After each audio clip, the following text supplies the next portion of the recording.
it stops, no one knows. We're going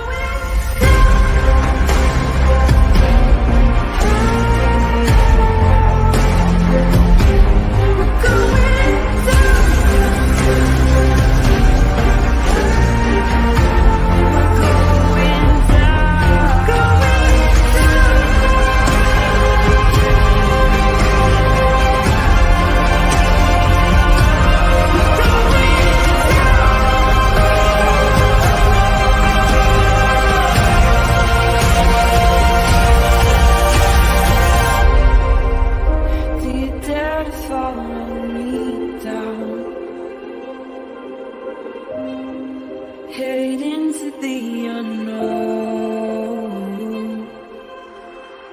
Na, na, na, na, na, na, na.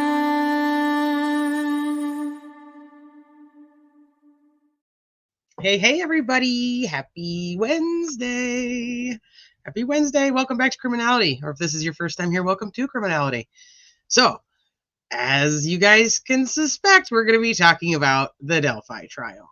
Today was day 17 of testimony. If you're including jury selection, today was day 20. Big day. Big day. Defense rested. Prosecution put on their rebuttal witnesses, and the court was done.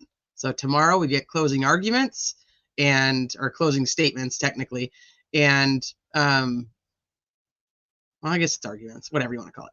But either way, so tomorrow we'll get that. Each side is allotted a very long time. They're allotted about 2 hours each from what I'm hearing, which is, I mean, that's just kind of exhausting in itself to think that they're going to have to write a 2-hour closing statement. Like, wow. And then the jury's going to sit there and listen to that. So, I mean, it's almost done, you guys. It's almost done. I don't even know what to think about it. So I know there's a couple lawyers that are live that were in the courtroom. So a lot of people are going to be listening to what they have to say, which is great. I'll finish. I listened to some of Bob earlier, and then I was peeking in on Andrea and Lawyer Lee for a little bit. But what I figured we could do is we're going to just touch on, obviously, what happened in the courtroom today.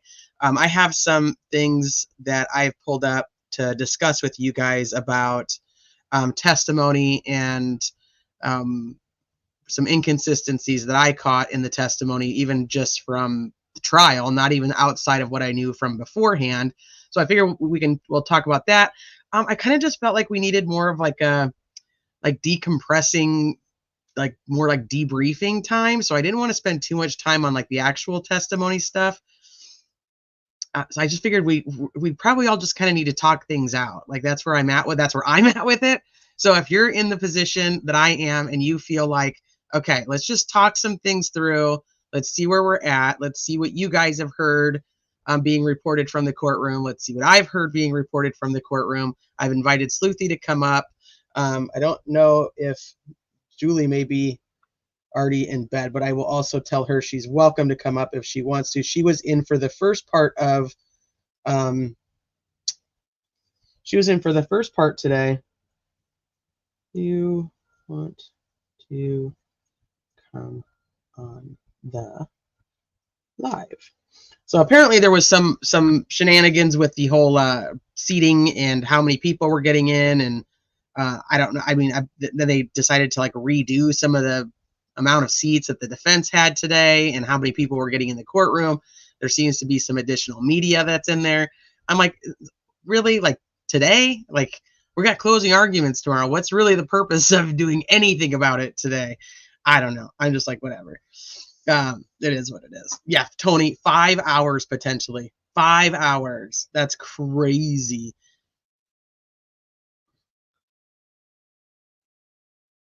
Maybe we can do that, Indiana girl. Yeah. So my plan for tomorrow, so just an FYI, is I'm going to be live at about 9 a.m. my time. So it'll be about 12 Eastern, and then we'll go through just watching all the updates that we get throughout the day and just discussing kind of where our heads are at. So obviously with the closing statements, we get jury deliberation.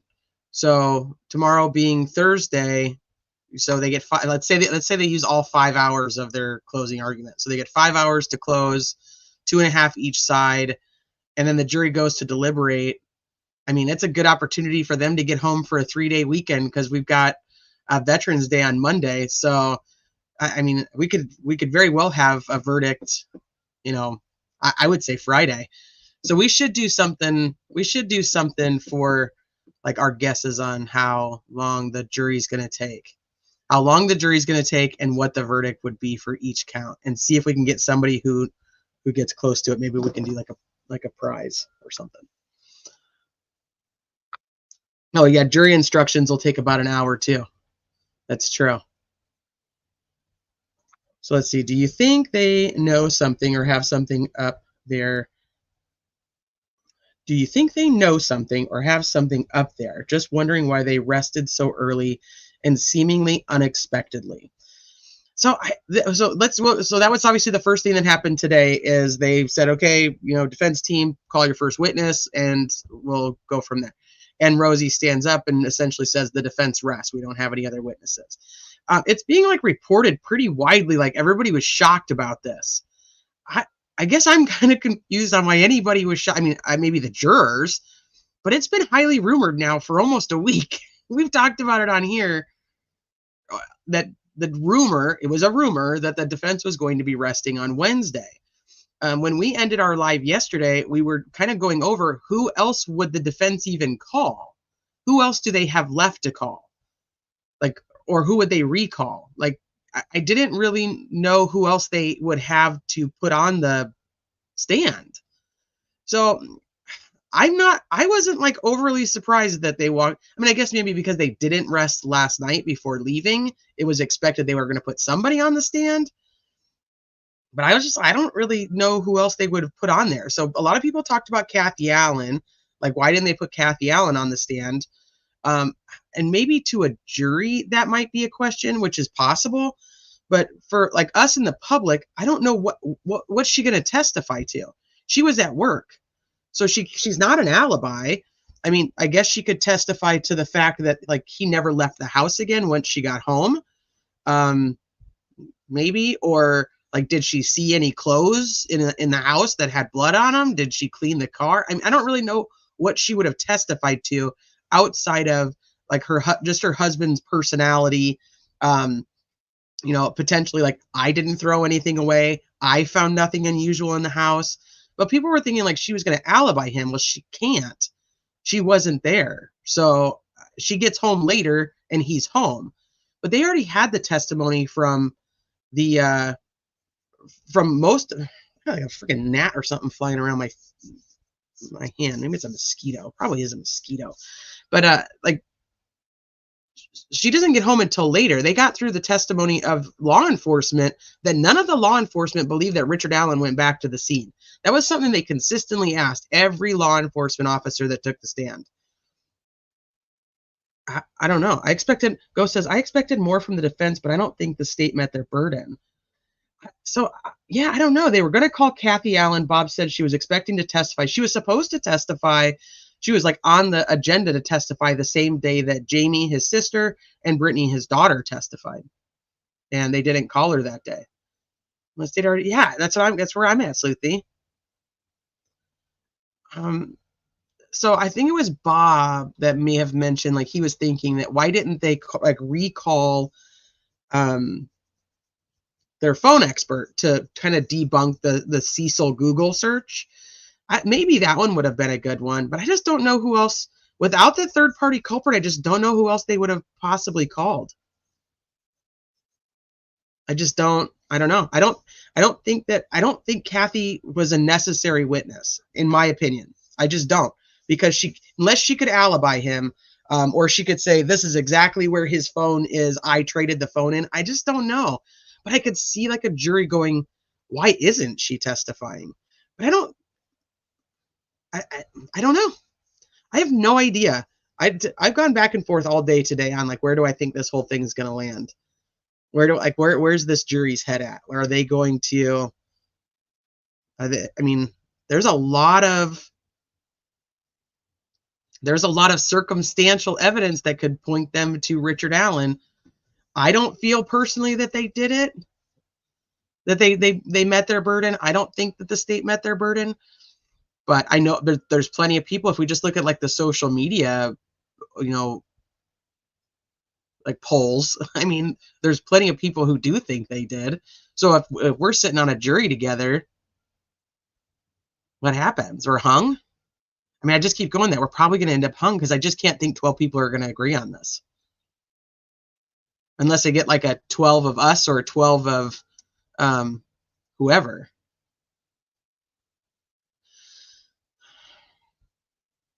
Well, she could, but it depends on it. So the state wasn't going to call her for anything that would have to do with like the spousal privilege. But if the defense put her on the stand, and then, I mean, they'd be able to question her, but only on what was inside the scope. But we also know that Gull was kind of letting them go outside the scope.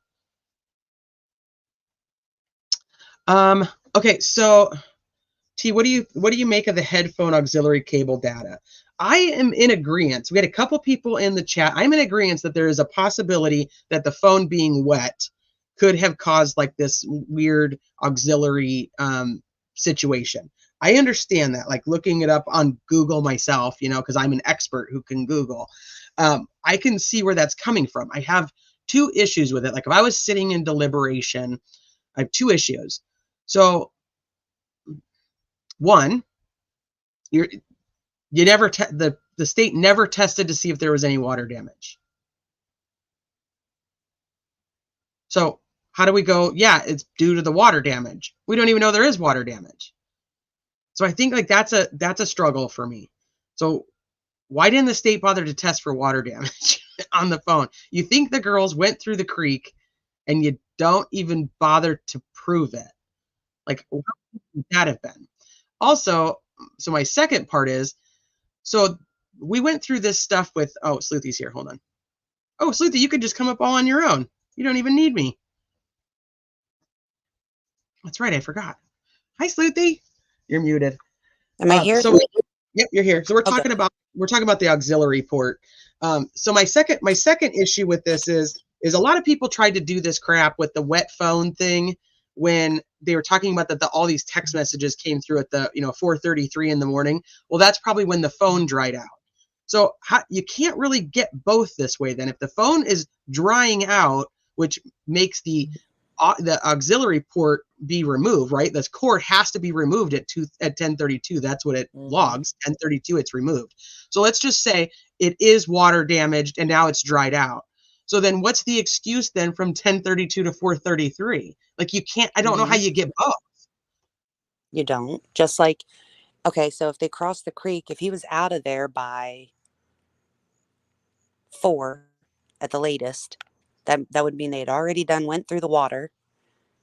Mm-hmm. It takes all that time for the water to affect the phone port, hours, likely 2 hours.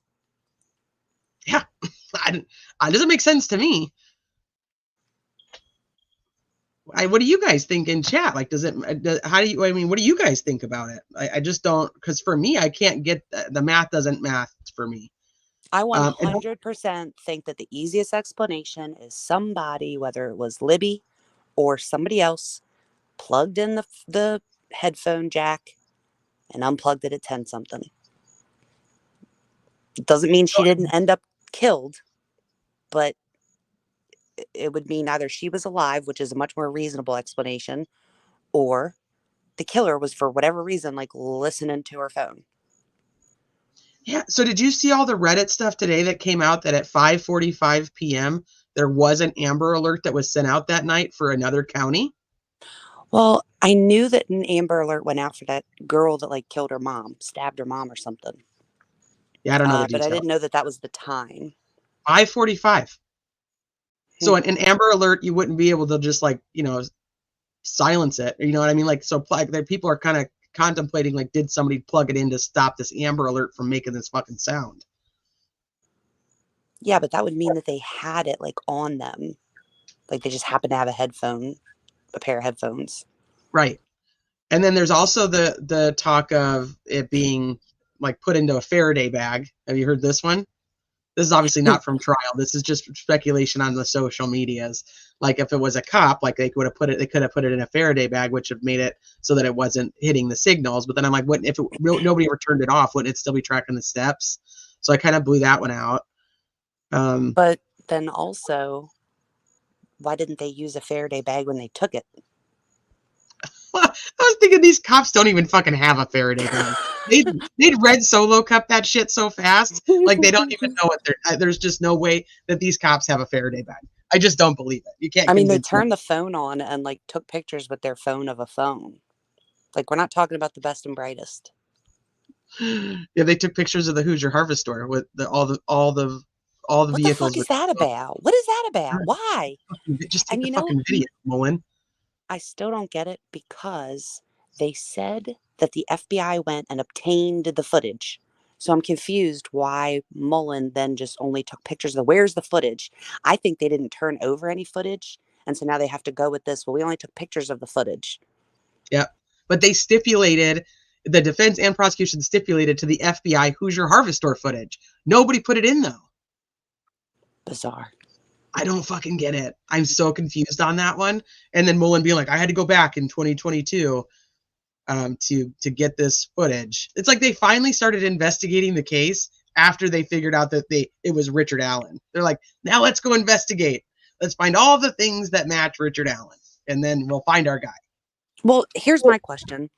If you were looking for somebody at that store, at that CPS building between a certain number of hours, why wouldn't you have already had a photo of his car prior to 2022? Like when you were going through trying to figure out who murdered these girls, why didn't you take pictures of every vehicle? Supposedly he did. That was his testimony. But his testimony was that he sat didn't, there because he had for to go an back hour. and get it He had to go back and get in this footage. 2022. So, but my question is where is this? Then where is the picture of his car coming from in this 2022 footage if it wasn't there when he was taking pictures in 2017? No idea. I have no idea.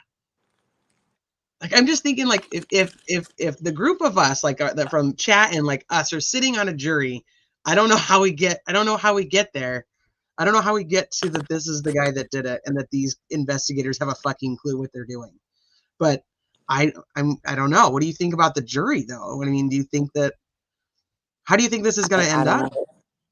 I don't know. I'm going to be flabbergasted if they come back guilty, because I just don't understand. You got all these people saying that they saw this guy who's supposedly on the bridge, but not one of them says the guy that's sitting in the courtroom is the guy that they saw that day. So I can't rely on that. I'm not going to believe confessions, even sort of confessions. They're all literally nothing. But I'm not even going to think of believing them when I'm then watching someone eat their own shit. Why am I believing that person? Like, I wouldn't believe a person on the street telling me crazy things that's doing the same thing. Why would I believe this person? Well, so then we go back to today's rebuttal witnesses that Dr. Martin finally takes the stand, and mainstream media kind of made it seem like, oh, like he was really good for the prosecution because he said that when he got the confession from Richard Allen on June 20th, it was not solicited. That Richard Allen just was like, I want to apologize to the families, and that he was not suffering from psychosis at the time. And I was like, okay, so this is obviously going to be a bigger piece of info for the jury outside of the other confessions. Well, then as I start diving in further, it's like, no, that's not actually the truth. That the defense comes up and shows a video of June 20th later in the day where he's sitting there getting his like blood pressure taken or whatever, and he is like catatonic for like 20 minutes. Can't make eye contact, doesn't talk, nothing. And I was like, all right, let me go back to the timeline, because I'm like, here's the timeline of all these confessions, and he's still a fucking crazy mess at the time of this June 20th thing. Yeah. That was like 10 something a.m., wasn't it? Yeah, he said he went there first thing in the morning, we had breakfast, and then he went to go meet with Richard Allen. So he got in at 6:30, he piddled around, he ate his breakfast. So let's say by 7:30, 8 o'clock, he got to Richard Allen. Right. That's only 2 hours before. It's not like we're talking 14 hours later where medicine kicked in and he had a dose of medicine or something. Now he's acting, now he's like this, but before he was that, like, the odds of him being what they saw on video when he saw him 2 hours earlier is pretty high. But he said it was his baseline, and his problem with that is that they've seen his baseline, and that is not his baseline. The jury has seen his baseline. Yeah. So his baseline is just sitting there staring off into space. Yeah, that's absolutely the baseline. So they also tried to say, well, Dr. Martin tried to say like he had taken him off of the Haldol at the time, but then come to find out, no, he was just taken off of the involuntary injections and was put on, was just getting the oral part of it. So he was still on Haldol, which I'm confused about. If they're saying he had no signs of psychosis, the whole point was like, well, we're trying to make it so that it doesn't reoccur. Like it doesn't come back. And I was like, what? But he didn't have any psychosis before he went to prison. I don't know. I was really confused by that. Let me see if I have it on here already. Yeah, the June 20th. Yeah, they stopped the Haldol, but he was actually, then that's when he was on the oral. I don't know. Is that your fire alarm or smoke alarm? No, it's the neighbors. You can hear that? It's chirping. I can hear it chirping. Yeah, I'm outside. I'm about to go inside. Oh, man, they need to fix that shit. Well, let me tell you something. All these Okay. houses, these brand new houses, they put in these hardwired smoke alarms / carbon monoxide detectors, but they're hardwired like they are in like schools and hospitals and shit. And they're loud as fuck. Okay. When I talk shaking your heart, like they're loud as hell. Because ours went off one night out of nowhere, like shortly after we moved in, like 3 o'clock in the morning, and both me and my kid almost had a stroke. But the neighbor, he's like, oh, ours is going off too, but like all the time. So like knock on wood that mine doesn't go off ever again. But he's like, I was trying to pull it out of the ceiling and I saw that it takes batteries too. I think that's what happened with Lana's. Do you remember when her fucking smoke alarm would not stop going off? Yes. I think it was because it was like hardwired in, like you're saying. And it just was like it took forever for them to figure out where the hell it was coming from. I think he even removed the batteries. So like, but I guess because it must need both. I don't know. I'd rather listen to that chirp than it keep going off randomly, because I'm here to tell you that scared me to death. Yeah, that's true. So Keegan Kline, so it says Hell on Wheels is like, and why didn't Keegan Kline end up testifying? Because I think they were going to use the Keegan Kline for the whole third party part, but I thought they were going to use Keegan Kline for look at people false confessing. I thought that's what they were going to bring all these guys in for, the Haas and the Chadwell and Keegan Kline. But other people were like, no, they're going to use that for third party. But I'm like, okay, well, what does Chadwell have to do with third party? Well, he was a suspect. I know, but I mean, he wasn't in their third party theory. Like he wasn't part of this Odinism and everything else. So, but they would all be able to testify to how they were treated in the investigation. Yeah. So why didn't they testify? Because that wouldn't have had to do with third party. You're going down the path I was going down. She didn't let nobody. She wasn't letting nobody do nothing. Literally, they didn't even do that. They didn't even get to do their proffers. Like they didn't get to do anything. And the fact that she used that none of these people have a connection to the crime, their DNA is nowhere at the crime scene, is like the most absurd thing I've heard her say, I think. While he sits there with his DNA not at the crime scene either. Somebody's DNA was at the crime scene. That's what we should do. Let's make a list. Let's make a list of what let's do that. Let's do that together. Let's make a list of what we think is good for the defense, good for the prosecution. We do that? Does that work or no? What we think is good for each? Yeah. Or what we think the jury will think is good? Ooh. What we think the jury will think. So I think that the bullet thing is total trash, but I have a feeling that they're not all going to think it was also trash. I hope I'm wrong. I have a feeling that someone who likes guns, like my ex-husband, thinks they know more than experts is on the jury. And I think that person, like if you ask my ex-husband right now if every gun in the world leaves different markings on bullets, he will absolutely without a doubt tell you yes. That every gun is different, literally. Like My he's still husband would stuck agree in with the that. we make them all by hand. Like he thinks like we're still making them by hand. Oh, yeah, my husband would disagree with that. Well, I would too. Okay, so I mean, let's see. So good for the prosecution. You think the bullet or unspent probably. round? Okay.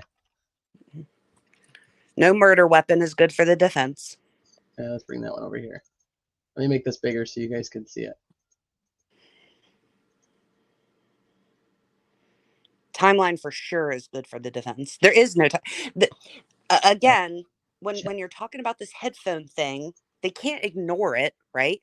Because the defense gave a explanation, and that explanation is that somebody plugged in to the headphone jack something and then unplugged it. Okay. The Okay. prosecution had no other explanation. Like literally, Cecil was like, I don't know. I don't know what it would. And then like Google, dude, if this man had all these years to figure out what the fuck that data meant, and he came back after somebody else testified and said, I Googled it on our break, like I'd immediately be like, I don't believe anything you said to me before. Why are you Googling All it? you've done is good. That's why I'm like, we're all fucking experts then. Exactly. We can all Google some shit. Yeah, no, I don't want any expert telling me that they Googled something while everybody was on a break getting a drink. Well, just think about if the judge hadn't given them a break at that precise moment, the next witness on the stand would have been Cecil. So what would he have said? If he hadn't had an opportunity to Google, Right. I don't know. He would have said, I don't know. I can't I think explain why it. Ajay got so super pissed too was like, nah, now you're out here just trying to do this. Okay, so let me see. Let me see what you guys are in chat are saying. What else did we say was good for the defense? That We said something. The no DNA, no murder weapon. multiple eyewitnesses and nobody identified Richard Allen. No witness ID. Okay. Let's see. What else did you guys say? Yeah, Good for the jury doesn't know about Ron Logan. That's kind of funny. I just think it's so funny that, and I shouldn't even go down this tangent, but I'm just going to put it out there, of the group of people on social media who have pushed this bullshit narrative of defense shills and how the defense is using all these social media theories to present their case and how it's all bullshit, blah, blah, blah, are legit the same fucking people who were feeding information to the prosecution. Like what? Like, so all the prosecution's theory of this case literally came down to social media speculation. And also, I'm here to tell you that every single person who has been accused that I talk to on a regular basis of like colluding with the defense team, we all had no clue about this. All of a sudden, Richard Allen saw a van and it was Brad Weber's van. But you know who did know? The people that are accusing us of colluding with the defense. Exactly. So there's a reason why you knew and I did not. You know what I mean? Because I'm pretty sure I would have been told. You know what? If we were that close, I'm pretty sure I would have been told. Yeah. But But I wanted you to guys say the defense shills over there. Still in the dark. I just think it's fucking hilarious to me. Like, people don't see that by now. I just, there's no way to show people the bullshit that was spread across social media for this prosecution. Okay, so somebody says timeline. Are we saying timeline is good for the prosecution or No. timeline is good for the defense?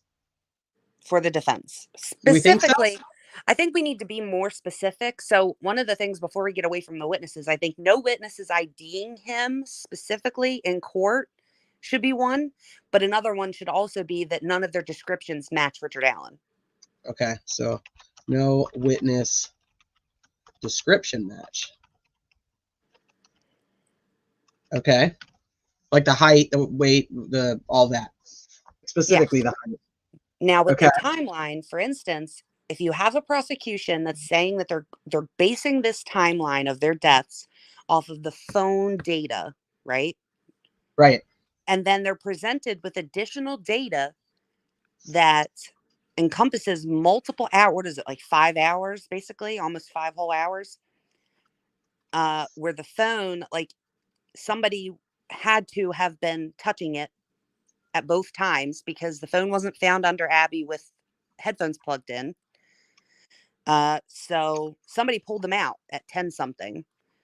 And so for me, I'd be thinking, why are we not including that in the timeline? Because technically they weren't like dead until we actually found them. They could have died 3 hours before. Nobody gave us a time of death. They gave it to us like within a certain number of hours, but that could have been anything. Also, I would be paying extra close attention. Point blank, their timeline is trash because they say that the time that he's scared off by Weber and the van, there's no additional steps logged on the phone. So do we think, so is Van good for the prosecution? Because I mean, a lot of people think Van is good for the prosecution.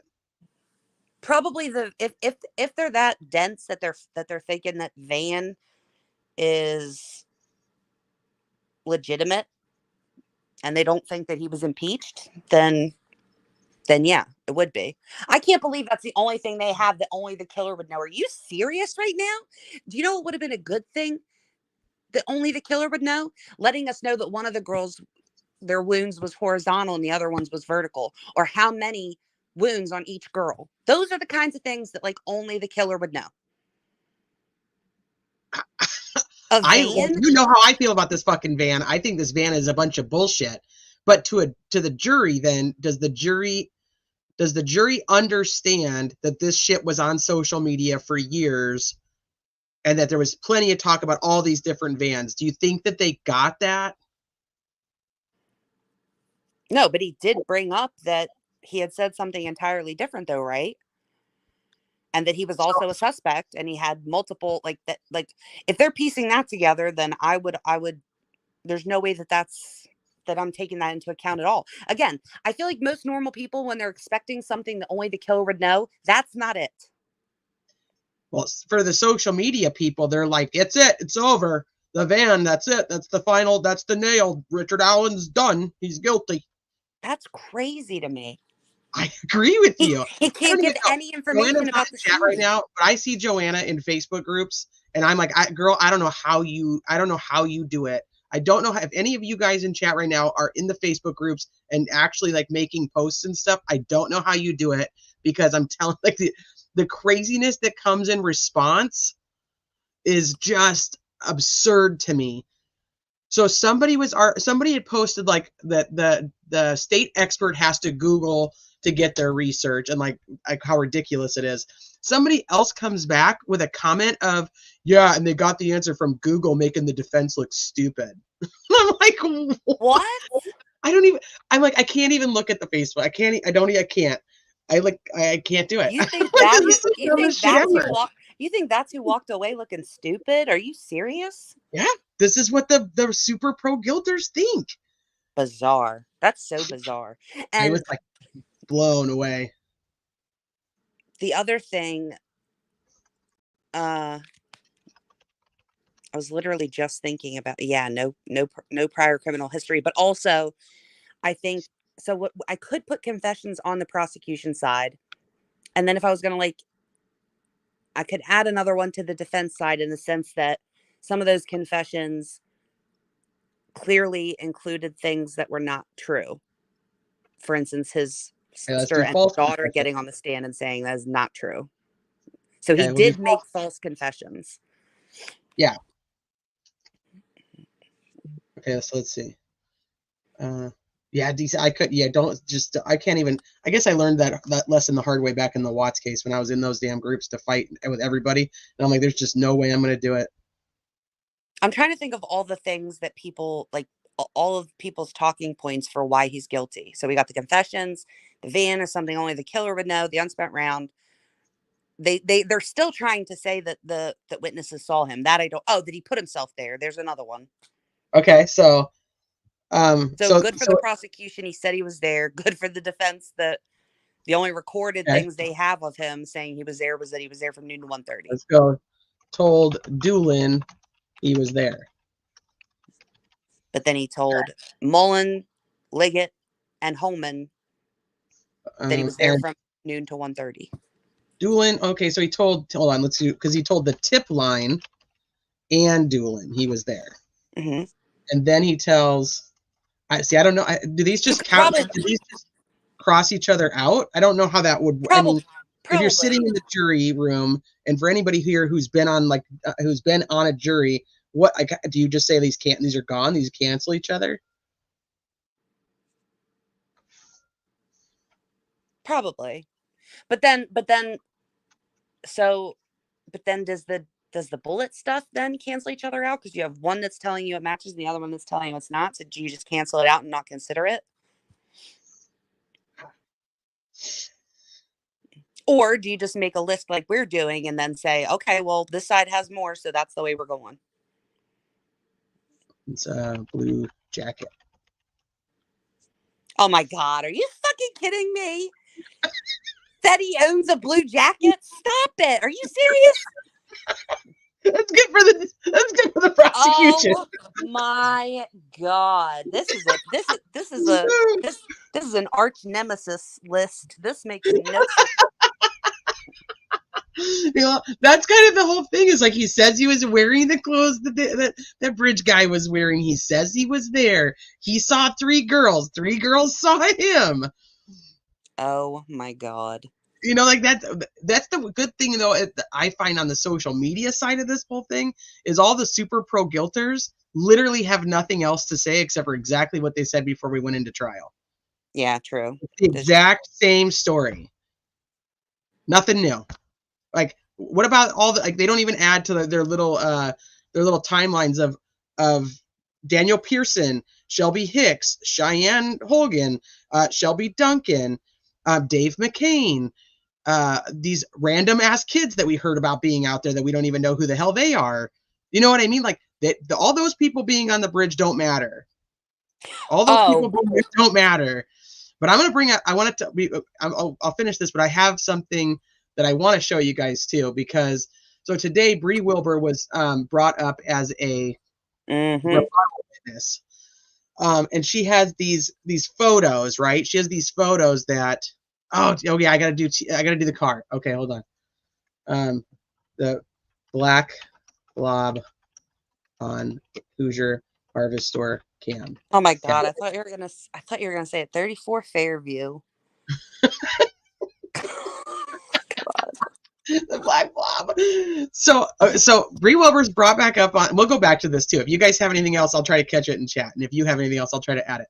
But so she comes back up and she has these, photos of when she got there and, when she was by the bridge and so on and so forth. And then they ask her today. They ask her, did she see anybody else there? And she says no. She says no. She didn't see anybody else there.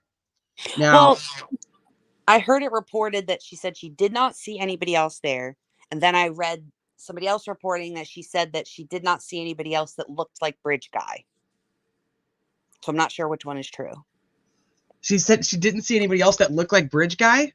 Well, so if she said she didn't see anybody else, then she would be a total liar and she perjured herself. But if she said, I didn't see anybody else that looked like the Bridge Guy that I saw. Well, we should get some clarification on that. But yeah, there is, you guys, I know you guys have heard about this guy plenty of times. So David Riley. Do you guys know who David? Have you guys heard about David Riley? Again, nobody said they saw a midget there that day. Well, David Riley's not really a midget. I thought he was. Who was like 5'3"?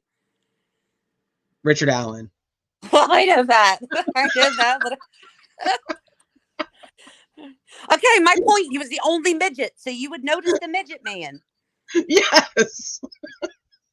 especially if you're seeing normal-sized men, like while you're walking around. Then when you see like a child-sized man, you're gonna be like, "Oh my God, did you all see that child-sized man, the midget man?" Yeah, the little tiny man. They all testify to the fact that he's tiny. So David Riley is out there. Okay, so this is just a bizarre side thing for me because most of the stuff when it comes to David Riley being at the bridge that day, like got erased. Like, look, I don't even know. Look at, see, look, there's the article. I You have all the bastard. links. They're gone. They're I actually fucking think I gone. downloaded that. But I have a screenshot of one that I just happen to have still, which is interesting. But David Riley says he was on the trail the day they were killed. He said he didn't see or hear anything. He talked to police twice. He gave them DNA and all of that stuff, and was at the other end of the trail. They were by the High Bridge. He was by the Freedom Bridge. What? Like most would in his position, he can't help but wonder, like, what if I had turned the other way? What would have happened? So here's David Riley with his hat and his jacket. He was walking his dog, and the girls had all said, I'm going to have to go. I'm digging. That's what I was doing before the live. I'm digging because these girls have come forward and said that they saw the guy walking his dog. And I think most of it's actually under Doug Rice's stuff, but I'm gonna keep digging for the actual screenshots of it. But I did pull this up from Bob covering when Riley and Bree took the stand on day 4, which they call day 7 because of jury selection. But just listen. Let me go. Walking back towards Freedom Bridge, and she Okay. says she often sees people out there. She sees people walking their dogs, walking out there to exercise. They asked her if Dean asked her. Hold on. I got to go I on. just sent you. I check your DM. Okay. Let me make this big. Was directing her. Stacy Diener was doing the direct of this particular witness, and she asked her what was the temperature that day, and she said it was 47 degrees. And she says, "Well, how would you know what the degrees were that day?" And she's like, "Well, when I was leaving, my dad said, but like it seems like it's too cold for you to be going wearing what you're wearing." And she says, "No, it's nice out." So he pulled up the weather and told her it's 47. Dress appropriately. There you go. So she did not see anyone on the High Bridge that day other than herself and her friends. And then she saw a person walking towards the High Bridge with the dog. And then she saw another person walking back towards Freedom Bridge. And she says she often sees people out there. She sees people walking their dogs, walking out there to exercise. Did you hear that? They asked her if... I mean, she's talking out of both sides of her face. Then she either didn't see anybody or she saw several people. All right, so I'm sorry, baby. It was 3 of them? Four of them. Four girls total. These are Four. the 4 girls that are in the... Hold on. I'll rewind it just a little bit. So their route, now that you're pretty familiar with the map, so they came in from...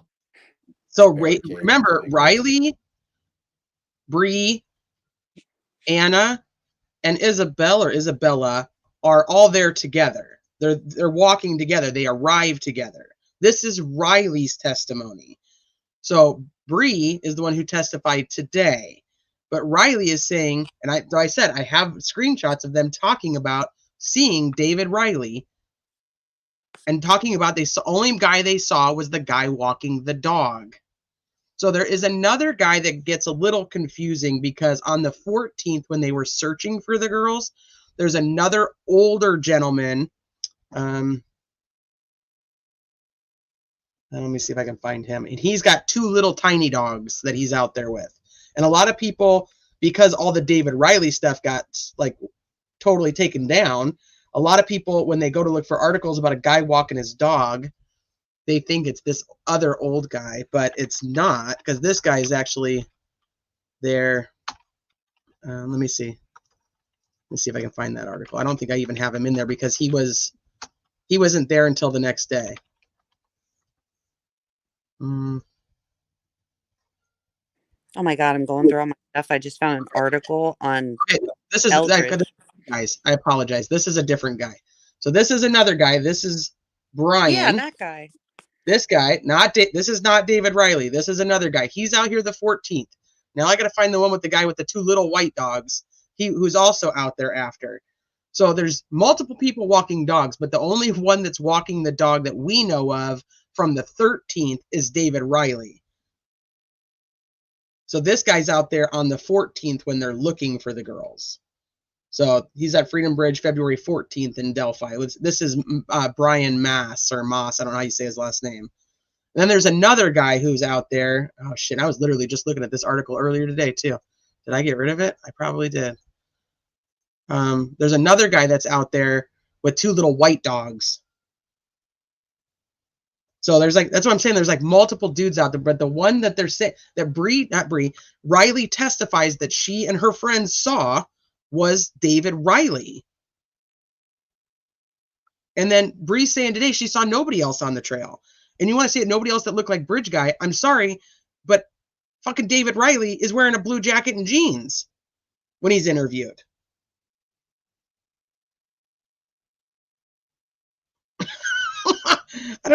I don't know. I wish the jury knew about Elvis. Oh, me too. So they all look the same. I know. So that's what I said. That's a little side. This a little side thing that I was like, wait a minute. Now they're saying they didn't see anybody, which is bullshit. They did see other people.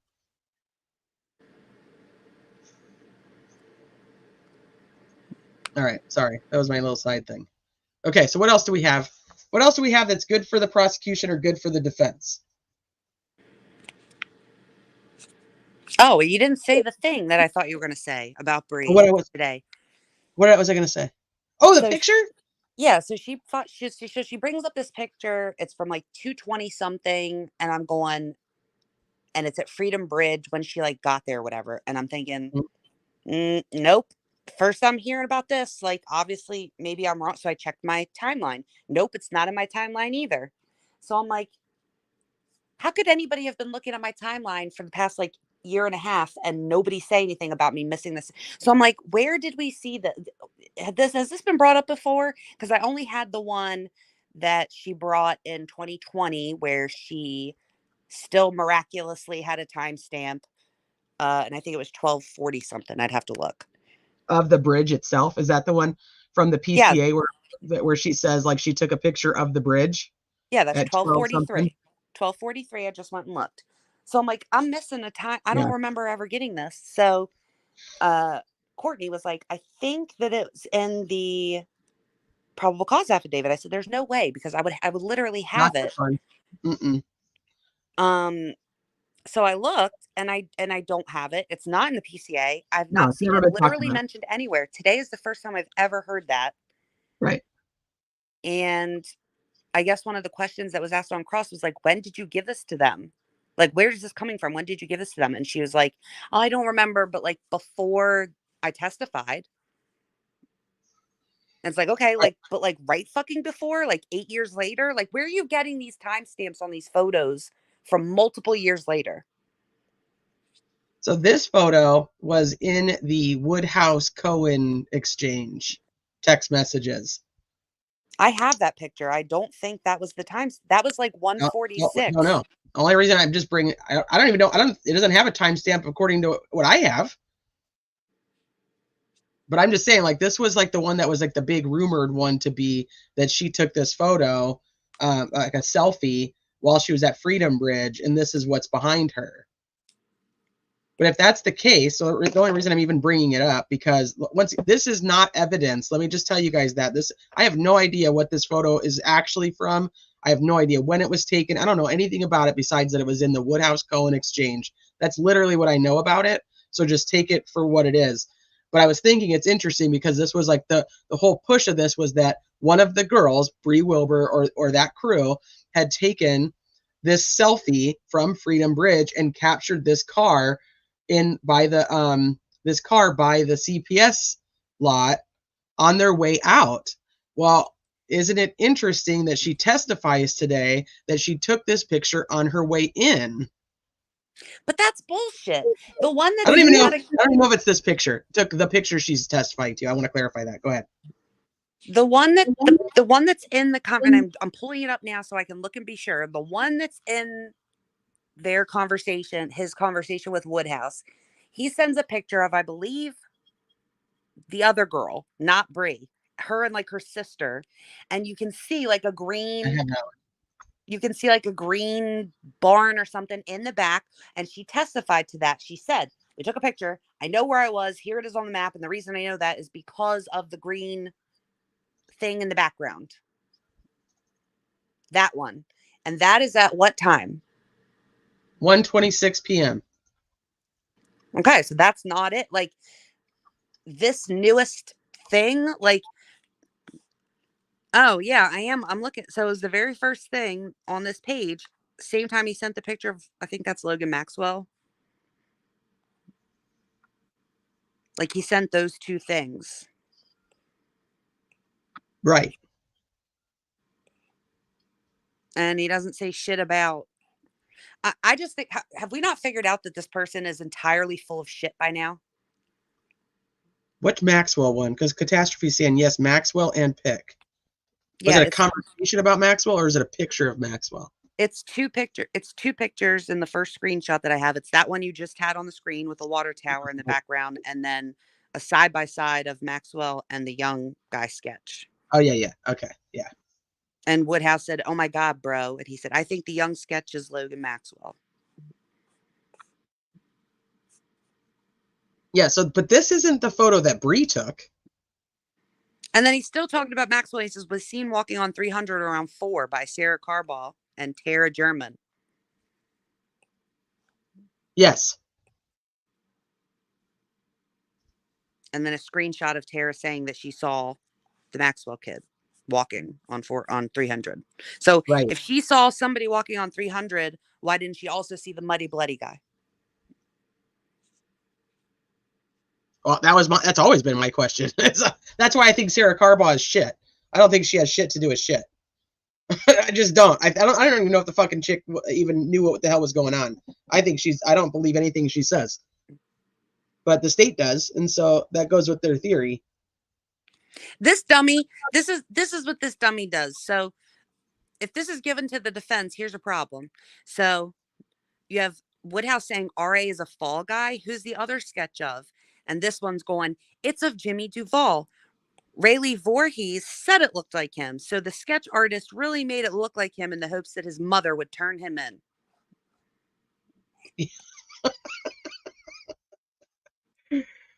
Yeah, I mean, I don't.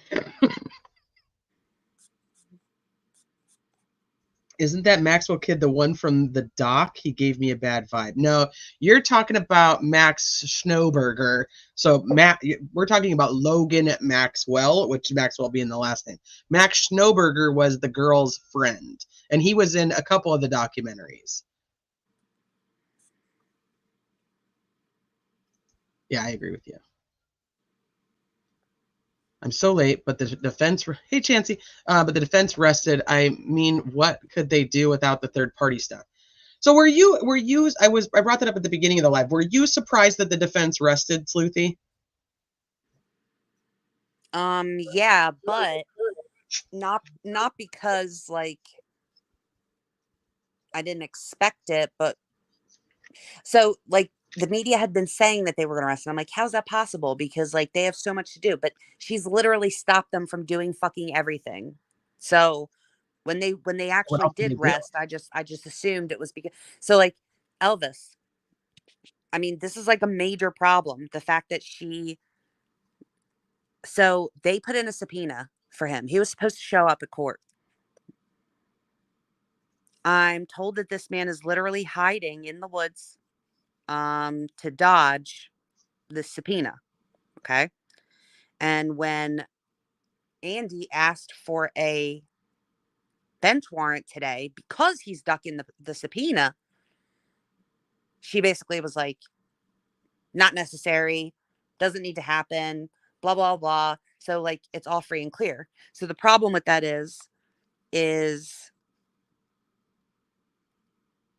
if they were to do an offer of proof, right? They were going to use Elvis. They had also we know they subpoenaed other people as well. They can't now because they don't have his testimony to get it in, to do the offer of proof, because she didn't enforce the subpoena again. Right.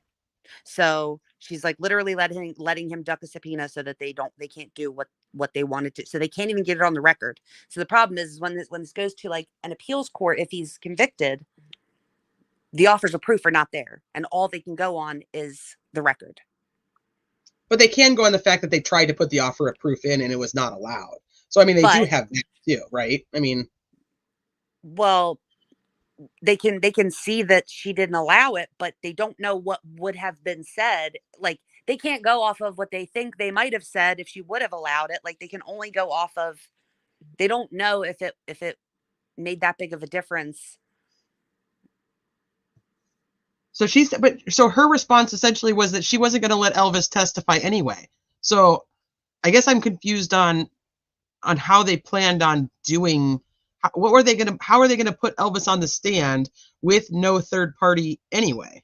I think they thought like I was thinking, which was she wasn't going to let them do the third party stuff in front of the jury. But there's literally no reason not to allow them to have done it outside of the jury's presence, for the record, doing their proffer like they had intended have to all him this time. come in and testify with the offer of proof without the jury present, is what you're saying. Yes, that's what they expected to be able to do.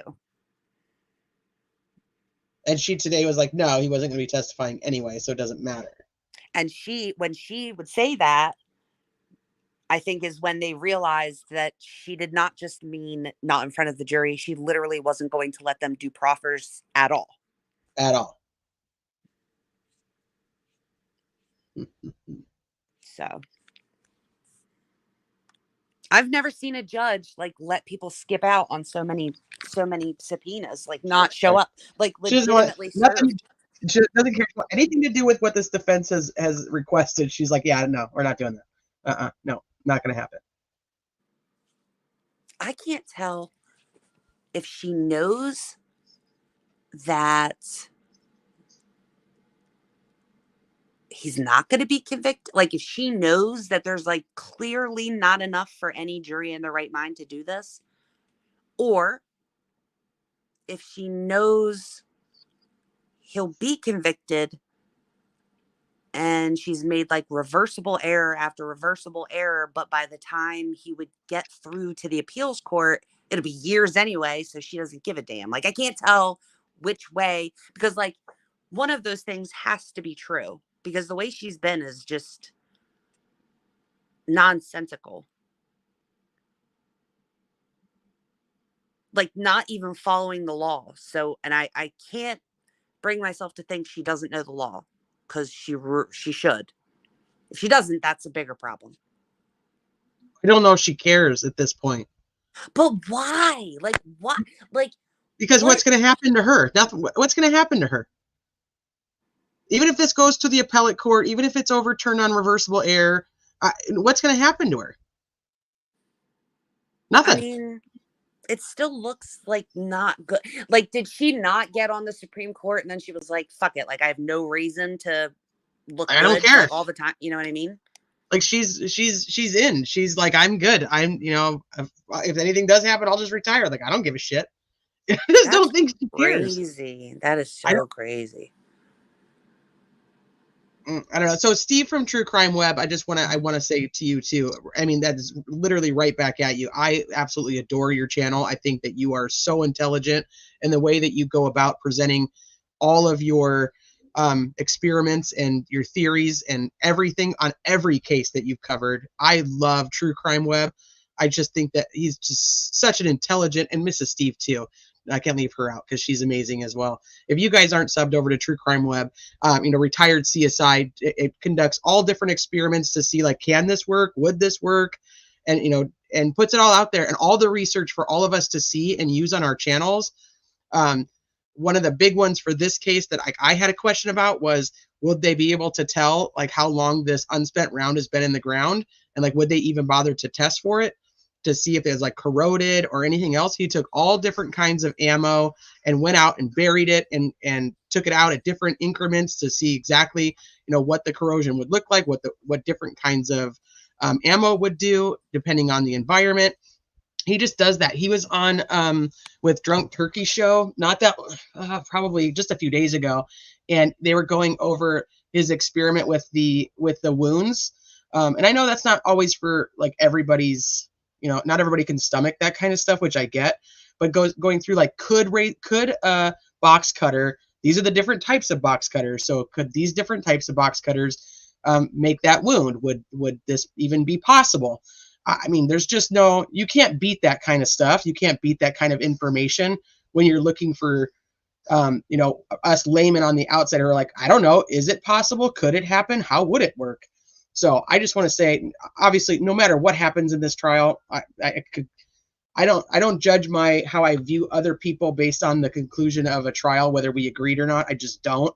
I do it based on respect and just their education and what they have to bring to the table. And True Crime Web is a top-notch channel always. So even if we don't agree on a case, doesn't matter. So respectful. So I want to say the same thing to True Crime Web. And I suggest highly everybody, if you're into true crime, it's something that is worth knowing. The information he puts out there is worth knowing. So I just want to say that publicly. There's not many channels that have covered the Delphi case that I am still subscribed to. I'll just say that at this point in time. I have gone through and unsubscribed from many, many channels that have covered the Delphi case, and it's not based on the opinion, whether they think he's guilty or innocent. It's based on how they treated me and how they treat their viewers. And so there's not many that I would say I go over there and sub up to at this point. Sorry, Sleuthy. Good for you, Teresa. I like. I didn't know if I interrupted you. No, I like Steve too. I would let it go. I like Steve. Mr. Steve. And I like the other Steve, this regular Steve, not Mr. Steve. But all lowercase Steve? Yeah. I like the all lowercase Steve too. Yeah, the measuring. I was super impressed. I like people that like go, and this applies to Mr. Steve as well, obviously, but like people that will physically go to try to get an answer rather than just, or somebody that's going to gather the actual data rather than just talking nonsense, hinting that you have sources, like those kinds of things. I literally can't stand. Like this trial has made me so like I'm so over it. Like I have like a tiny Discord with like 3 people in it because that's just where I throw all my stuff.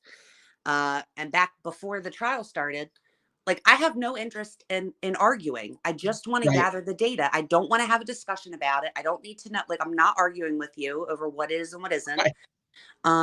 So there's only like 3 people there, and I said to them yesterday, I'm like, I'm like over it. Like I'm burnt out. Like this whole like waiting till nighttime to like watch these people coming out. I appreciate everything they're doing. Right. But I like start to make a timeline and I'm like just infuriated that I don't know for sure that that's correct data. Like it's really hard because we don't get to fucking watch this ourselves. So we're just trying to take everybody's information. We knew this was going to happen. We knew it going into it. And it's been a struggle of what's actually being said. And then you have 2 very hardcore camps of people that are reporting on it and only reporting about how great their side is. And so I struggle with that too. I'm just like, I think that even the viewership on a lot of Delphi stuff is down because I think a lot of people have come to their conclusion of what they think, whether it's guilty, whether it's innocent, whether it's, I don't even, people don't give a shit anymore because they're so tired of hearing about it. Yeah. I mean, it's a shame because I looked forward to this being like, okay, now we're all going to get to hear it. We're all going to get to listen to it and see it. And like, if there's a dispute about something, because trials can be long, like we can go back and take clips of the actual testimony and hash it out to figure out what is the truth and what is not. And I just, even something as simple as like, pulling up 5 different articles with lives, and like even the wording of questions or the wording of answers is different. And it's hard to get a sense of really like what's happening when I'd rather read a transcript, a word for word God, transcript. I can't wait. I can't wait. One, I really hope that we get the audio. If we have the opportunity to get the audio, like if it's gonna, that's what I would fundraise for the audio before I'd even fundraise for the transcripts. I'll tell you that right now, because I would love to hear the tone and tenor of every single witness and how everything was done in there, and then I would. So like I keep saying like this is almost over, but then I'm like, it's really not, because I know that we're gonna be fighting to get the evidence. Dude, So if that we the get the public can do it. recordings, I will literally keep my phone on the charger like all night. Like if I have to be done work and have it still playing, like I will do that with you to actually listen to what is actually happening. Right. That I want to hear all of it. So if we can get the recordings, like I know that we're going to be here for another 20 days to go through the recordings, without a doubt. Like we're at least 20 days, because we'll probably have to stop and talk about everything that's happening throughout them.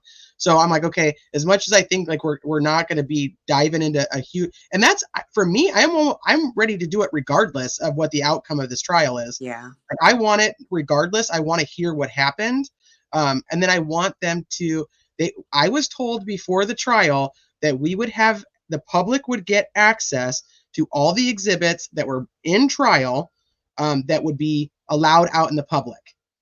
Yeah. So I kind of just assume like that's obviously not the autopsy photos, not that kind of stuff. Hopefully they would keep those back, but who knows, because they gave them to me in Gannon Stouck, so it is what it is. But I think that I want to go through all of it. I want to go through all of it regardless of what the outcome is. So I'm like, okay, I know I'm not done with Delphi, plus the Prezzi's not done, so it is what it is. I was like, I made it through like multiple days of these like summaries, and I'm like, and then I'm like looking, and I'm obviously feeling super down, and I'm like, dude, all of these are from Andrea, so like I know that I'm missing stuff. Like I know that Bob's listing off like particular item numbers and exhibit numbers that I don't have in Andrea's things. And so like now I'm going to have to go do Bob's also so that I can have both of them. So, and it's just so like, I would just rather listen to it myself. I'll delete the entire spreadsheet to start over, but I'm no, with you you. can make another tab. Just make another tab of it. Yeah. Regardless of which way it goes, like for me, I'm not going to be able to understand until I can hear it for myself. Because like if it's guilty, I'm like, I have no clue how you did that. I have no clue how you people came to that conclusion. But maybe if I listen to it, maybe I'd feel differently. That's what I was thinking the other day too, because it's like so hard. Like people are asking like my opinion. I'm like, my opinion is right now he's not guilty. But it's like we don't get the feelings that people are getting when they hear certain things being said. You don't get to observe it yourself. So it's like we're relying on we're absolutely relying on hearsay. This wouldn't even be allowed in a court. You know what I'm saying? So I don't know, man. Google is hearsay, and that was allowed in. So if it's gonna be if it's a hung jury, she could seal. She might seal the exhibit. She might. Knowing her, but hopefully not. I hope it's not a hung jury, dude. That is just like nobody. When people were saying that the defense wanted a hung jury, it's like, are you fucking dumb? Who wants to do this again? Nobody wants to do this again.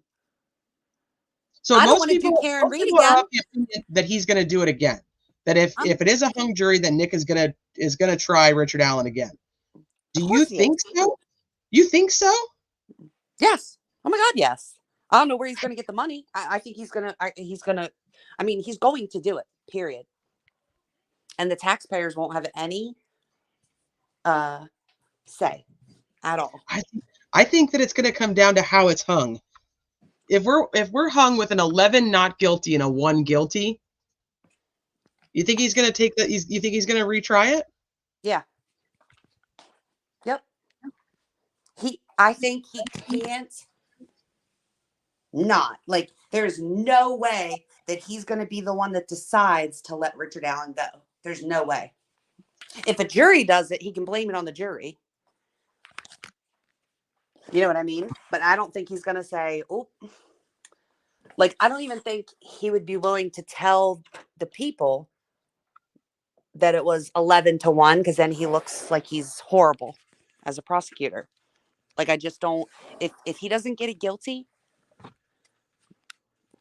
and he gets a hung jury, I think he's going back for more. I also, though, am a little bit biased in the sense that I am almost positive that there's some type of laundering going on with all these millions of dollars. But I think the only way that Richard Allen's getting out of this is if he's found not guilty, and Nick can blame it on the jury for why he lost.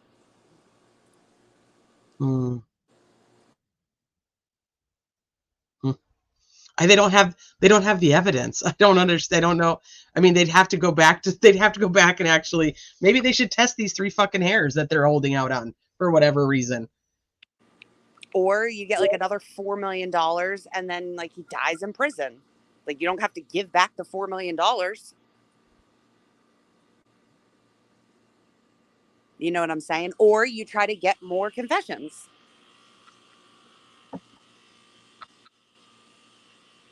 You know, I think that they think that it doesn't matter. Like, quantity is better than quality. Damn, that's annoying. I think I dropped something down in that air conditioner thing. Oh, geez. That's the sound now?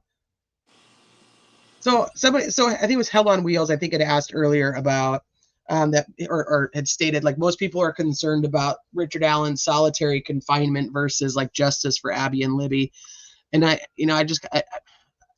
talk about this a lot, and I know that I'm repeating myself when I say it, but the trials are not about Abby and Libby. I know that sucks for people to hear, but they're just not. They're not about the victims. It's not about Abby and Libby in particular. It's just about victims in general. The trials aren't about them. They're about the defendant. And people get kind of upset about this, but ultimately the trial is to make sure that Richard Allen, or whatever the defendant in any case is, that their constitutional rights are not being violated, and that the law enforcement, or essentially the government, is held accountable for the standards and the policies and procedures that they swear to uphold when they take their oaths, whether it be law enforcement, whether it be the prosecutor, whomever. So the trials are for the defendant, and it's not that the outcome doesn't give justice for victims, because the hope is obviously that it does, that the law enforcement and the investigators have done things correctly, the right way, and are able to find the right perpetrators and put them behind bars. So the thing is that they didn't actually follow their policy, though. We know that from the prior testimony during the 3-day hearing, that they testified that the IDOC policy was to not have anybody in solitary confinement for more than 30 days. Yeah. I mean, they admitted So to he shouldn't have been in the prison regardless. He should have been exactly where he is right now in Cass County. That's where they should have put him. If Carroll County couldn't hold him, Cass County, Tippecanoe County, I think a third one also, I don't remember which one though, all volunteered to hold him as a pretrial detainee, which is very common. Yeah, that they're put into a jail. They're not put into a prison. And so I think that what we see unfold in this trial is exactly why you don't put pretrial detainees in prison, and then you don't put them in solitary confinement. And then thirdly, you don't just leave them in what is considered the hole, which is where the worst of the worst prisoners are put. So I don't know. I mean, we're going to have to agree to disagree on that, Hell on Wheels, which is fine. You're welcome to feel the way that you feel. I'm going to feel the way that I feel. But during testimony, they said, no, not 30 days. So the whole thing comes down to this safekeeping order that he didn't even get to have a hearing for, didn't have attorneys to represent him for. They're trying to say that the safekeeping order like outranked the policies and procedures of the IDOC, which is, this is going to be a whole nother, take away the Richard Allen case. There's a reason that when all of those correction officers are sitting there testifying, that you have people from the Attorney General's office there. You have countless lawyers that are sitting in the back watching the testimony of these guys. There's a reason that they had them all testify back to back to back and kept everybody there until almost 7 o'clock at night. One of the only nights they stayed that late. One of the only nights they stayed that late was because of the fact, and this is my opinion, so you could take it or leave it, they had a crew of people there to ensure this testimony was what they needed it to be or wanted it to be, because this situation with the IDOC is not over. And we still, as the public, do not understand or know why the Attorney General decided to dip in to Westville in the middle of the night and pull Richard Allen out and put him in Wabash. We've never been given a reason for that. Just that they can, so they did. I'm here to tell you, like, they filed that tort claim notice right when they realized what all, like, actually realized what all was happening. And it is far, far, far, I agree with you, from over. I mean, IDOC is fucked. They have plenty of evidence. Lawyers have plenty of evidence of his mistreatment in that facility. So you could say all you want to, that his rights were not violated. I'm not talking about that one single person. It's something I've heard over and over again for months now, that his rights weren't actually violated, because Gull said his rights weren't violated. And the only people saying they were violated is his attorneys, which it's like, are you stupid? Like, who do you think is supposed to say that your rights are being violated? That would be your attorneys. They're the only ones who would care to say that. The prison isn't going to say that they're violating your rights. So your attorneys are all you have to tell the judge that they're violating your rights. And this judge didn't give a shit until it was too late, until he was already moved into Wabash, and then they were going to then they were going to go to trial. So she was like, all right, put him in Cass County. There was no reason he couldn't have been in Cass County the entire time. And I think huge arguments could be made to get Gull off of it. So if there is a hung jury, or he gets reversed and is remanded for new trial, to get a new judge.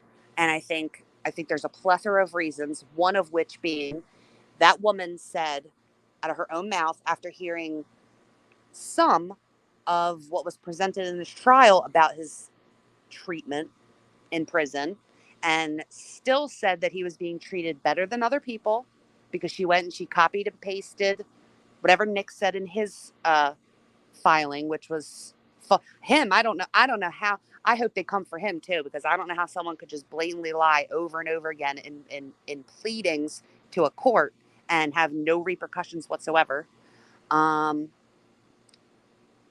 But she knew, and she did nothing. She didn't do anything until right before trial. And it's quite clear, even by the doctors at the facility, that he was seriously mentally ill. And she did. Sorry, I clicked on something I didn't mean to. It's okay. That I have too many powers. But she, there's now doctors from the facility on record saying that they did violate their protocols and that he was seriously mentally ill. And she said he wasn't and did nothing about it.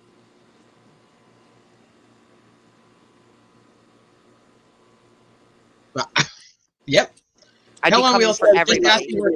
Asking respectfully, like once the safekeeping order was put into place and he was put at the IDOC, like where should he have been kept? Once that was done, it's like said and done, and he was like, here's, you're going to the IDOC, you're going to Westville. So my first answer for this, and I'm gonna let Sleuthie answer too. My first answer is Wabash is known for having better mental health facility. So if one of the reasons for this quote unquote safekeeping order was his own mental health, I don't know why he wouldn't have been assigned to Wabash, but that's neither here nor there.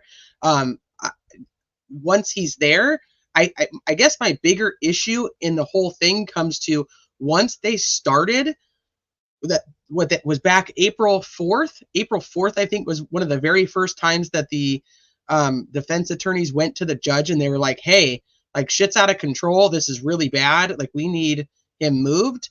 I just think somebody should have taken him fucking seriously. Especially Dr. Martin took the stand today and literally says, I didn't think that this was like the right place. I'd have to go back to my notes now to exactly what he said, but I didn't think that he was being treated the way that an innocent person would be treated, or somebody who hadn't been convicted of a crime would be treated. You have Walla, who says that she first thought he was faking, but then changed it and realized, like, no shit, this guy's fucking going downhill fast. You have the what's the other doctor's name? Her boss. Martin. What was her name? No, not Martin. The boss. The chick. The one above Martin. No, the one above Walla that testified. It's Dr. She was the one who was like, I told them they shouldn't be recording him 24 hours a day, that's not good for his mental health. Remember, I don't remember her name now for whatever reason. You got, that's going to bug me. It's going to annoy me. I know. Oh, Dwyer or something. Yeah. Yeah. Something like, or Dwanger. Yes. Dwanger. Yes. Yeah. So so all these doctors are coming forth now and saying that she shouldn't have, that he shouldn't have been treated the way that he was, that it does go outside of their policies and procedures. Walla pretended like she didn't even know that was the policies and procedures until she testified at the 3-day hearing where she's like, oh yeah, I guess that shouldn't have been done. I don't know. For me, I guess if you're going to go with, if you want me to answer that question in particular, I would say that somebody should have taken it really fucking seriously starting on April 3rd when he's literally diagnosed as psychotic and suffering from psychosis, and they're starting to give him Haldol injections involuntarily. Something's fucking wrong. So that's my thought on it. What do you think, Stacey? If you have no history of being psychotic, so you can have a history of mental health issues. That doesn't mean that you have a history of being psychotic. It's different. So when they put this man there and was like, oh, he's psychotic. That's weird. How long's he been here? Oh, 5 months. Like, I wonder what's happening to have made him psychotic. Like, there's no accountability in terms of he didn't just get psychotic. Not everyone that goes in jail just becomes psychotic. You have these doctors that are saying he's psychotic and they're treating him, but nobody's reviewing any footage to see how he's acting when he's not in their presence. That's where I'm at. So, to be honest, I don't even see how they could give an opinion on whether he was faking or when he was at his baseline or because if you're not, you're only basing your opinions on your brief sessions with him and not how he's behaving all the time. But then you had the defense experts who did review all of his in-cell behavior, his transport behavior, all that stuff.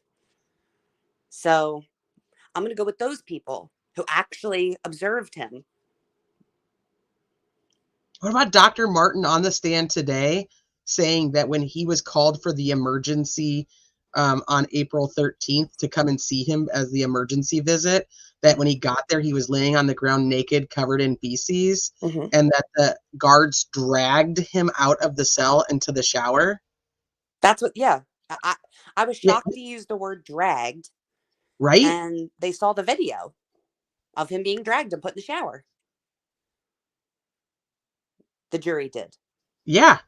When he's now being diagnosed by the doctor as suffering from psychosis. They're just so now you have a psychotic, mentally ill individual, and you're dragging him around. You're, I'm sure, tying him to chairs. You're covering his head with a hood. You're handcuffing him and putting him in the shower. There's no audio, so we don't know if he's screaming. Like, we don't know anything. We don't know how they're washing. If they're not nurses. Right. So I added the IDOC treatment. I added that to good for the defense. Oh my God, yes. I mean, I don't see. I'm sure there are people who don't care. But I know there's at least one person. Isn't there one like psychologist or something on the jury? That person's not going to let that shit go. There's no way. That's what we heard from, I think, Barbara McDonald, was that there's somebody that is like a psychologist, or I don't in that field, that there's somebody that is really into firearms or knows firearms really well. And then I think there was one, shoot, I don't want to misquote this, one or two people who are connected to people in law enforcement. So I'm curious about that too. True Crime Web said, in my opinion, the bullet was nullified. So the psych experts offset each other, and the CSI expert has questions of some events. The confessions will split the jury and hung jury. So I think that's so interesting. So the bullet being nullified based on the testimony from the defense expert, I could see that, that's why I think a lot of this stuff that we're even talking about could be split, because some of the things that were even put in these columns, I just think can go either way, depending on how you look at it. This unspent round. Now, if I sat here and if we just go through it, like, so the unspent round itself, did they even prove to the jury that a gun was involved in the crime? That the perpetrator had a gun at all? Was that proven to the jury? Because the only thing about this gun is supposedly what's being mentioned in this audio that's so enhanced that nobody seems to know what it exactly said. So we don't, do they even, I don't, like, so if I'm on the jury, was it proven to me that there's even a gun in this crime? No. If I couldn't hear it with my own ears, somebody say gun or hear, I think that was one of the big, what's funny? I was watching Ivapothis' newest video, and somebody, yes, it's a good one. Yeah, it's a good one. But I may have gotten something that nobody else did because I'm just weird. But I'm listening to the beginning when they're saying, when Burston's like, I'm going to play, this audio that's such and such, and you're going to hear it 4 times or whatever. And I swear to God, and it could be since it's been a long time since I've listened to it, but I wasn't really listening to him, and then he played it, and then I rewound it, and I didn't hear, and it could have been, it did sound further away in Ivapothis' video than I remember it being in the actual press conference, but it did not sound like Down the Hill to me. That's not what it sounded like. And I thought, oh my God, have I been thinking that it says Down the Hill because I was told that that's what it says? Right. So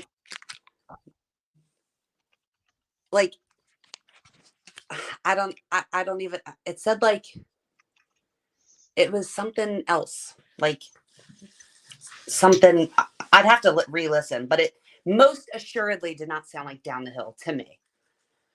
So, and I know that's what it supposedly says. So I don't think anybody should have been able to say what they thought that it said. Oh, I agree with you there. When they play it just as it is, right off the phone, supposedly you can't really see anybody, and you can't hear any of the words. So everything we see and hear is absolutely enhanced, and I don't know how we can say that it's real or not real, or I don't know how anybody's even bothering to compare the bridge guy voice to anybody at this point, now that we know how enhanced everything was. It's irrelevant. It doesn't match anybody because it's not a fucking real voice. It's an enhanced fake voice. I mean, not fake necessarily as in not a real person talking, but it's so enhanced that I don't know if you could compare that to anybody. Yeah, I don't know that you could compare it to any.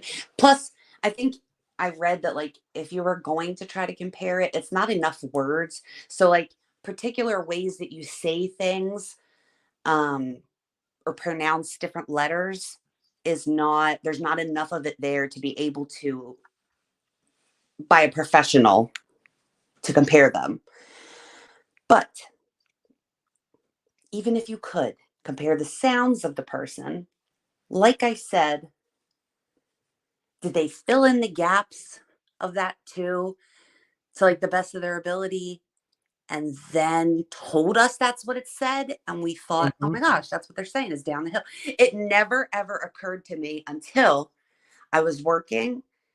So like I had a patient talking, and then I was like playing it in the background. And then when I realized what they were doing, and then I wasn't fully listening to him, and I just happened to catch the recording, and I thought that didn't even sound like that's what it said. Like it didn't even sound like what I think of in my head when I reimagine hearing it. When I reimagine it. Yeah. And so now I'm wondering, did they do what they did with the video or the picture? And did they add shit to make the words sound more, quote, clear? Even though that's not actually what's being said. Like, people in the courtroom were quite literally stunned that they did not hear down the hill. They didn't hear it until they played this enhanced version. And I, as a juror, would be like, absolutely not. Like, if I could sort of hear it the first one and then I could hear it better in the second one, that's one thing. But if I can't hear it at all, and then all of a sudden you're presenting something else to me, and now I can hear and see things that were not there before, no. No, I'm not believing that. Okay, so the bridge guy video then, is it a good thing for the prosecution or is it a good thing for the defense? Neither, I don't think. I mean, if anything, it could be good for the prosecution just because you can hear the girls. You can apparently see Abby for just a second. Yeah, we do need a neutral category. Yeah, I would say that's neutral. I don't think it's good or bad really for either side, which is not great when that's okay. Part of the 3 Bs in the state's case. Okay, so 3 Bs was the bridge guy, the bullet, and the brutal murder. The only thing they proved was a brutal murder. Yeah, I mean, obviously. But again, if you're telling me that you got confessions that only a killer would know, then I expect them to be able to say details. Now, Gall probably would let him. But like, I don't know another judge where if he was like, I want to plead guilty, and they were like, okay, in order to plead, because if you don't know, this is absolutely what happens. They don't just like let everybody, like, if you're going to plead guilty, you're going to have to like articulate what you're guilty of. So he's provided no details of the crime itself. Okay, so good for the defense is well, I don't know, because if we go back to this van stupid thing, no details of the crime. No confessed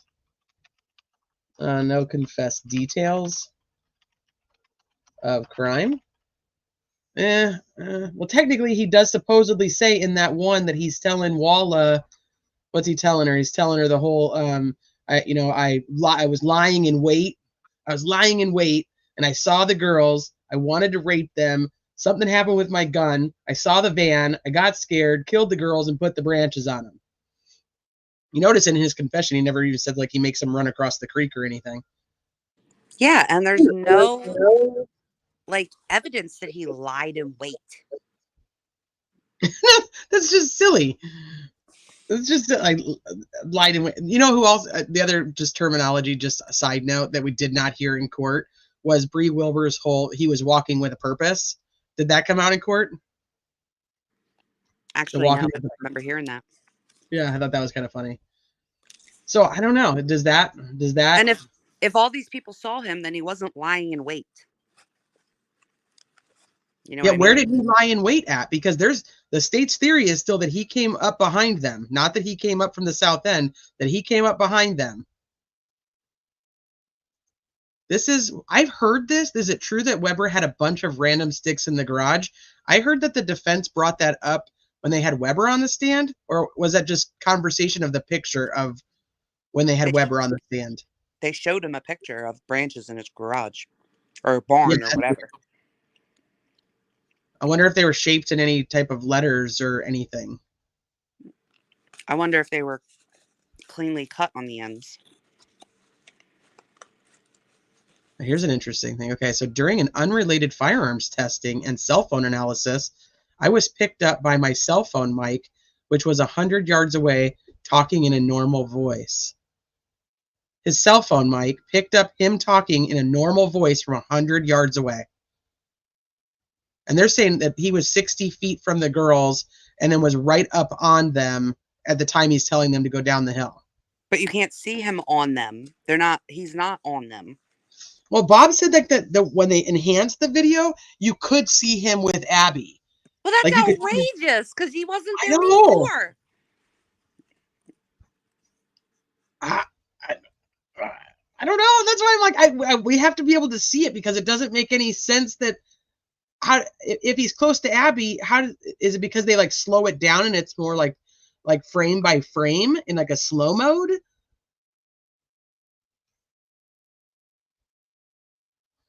Okay, so is it good for the defense or good for the prosecution about the sticks at the crime scene not being collected for weeks? So not collecting evidence, which would go with the Hoosier Harvest Store camera, not collecting it in time, not collecting. Well, wait. As for the sticks, not just the fact that they didn't collect it, but the fact that it was apparently important enough to have gone back and got it. Right. Like, hi everybody that's popping in. Hi you guys. Hi hybrid. Like they found a bullet and the girls were killed with a knife, but they collected a bullet, but not the bloody sticks on top of them.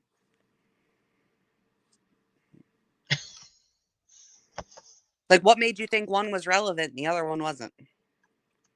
So how about the 3 untested hairs? Good for the defense? Oh, Lord, yes.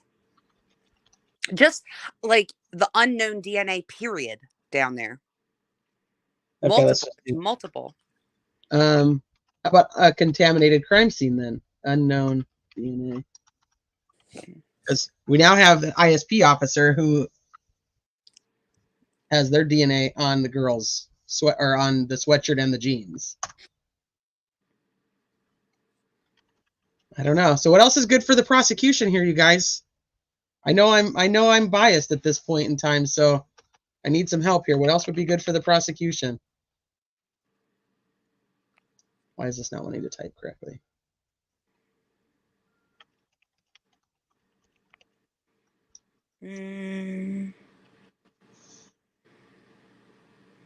Oh, the things that were taken from the scene. So like they admitted that there were things taken from the scene. They like dug up Richard Allen's yard trying to find these things that were taken from the scene and did not find them. And he never mentioned them in his confession. So there's still missing trophies taken from the crime scene. Missing trophies. Did that come up to the jury?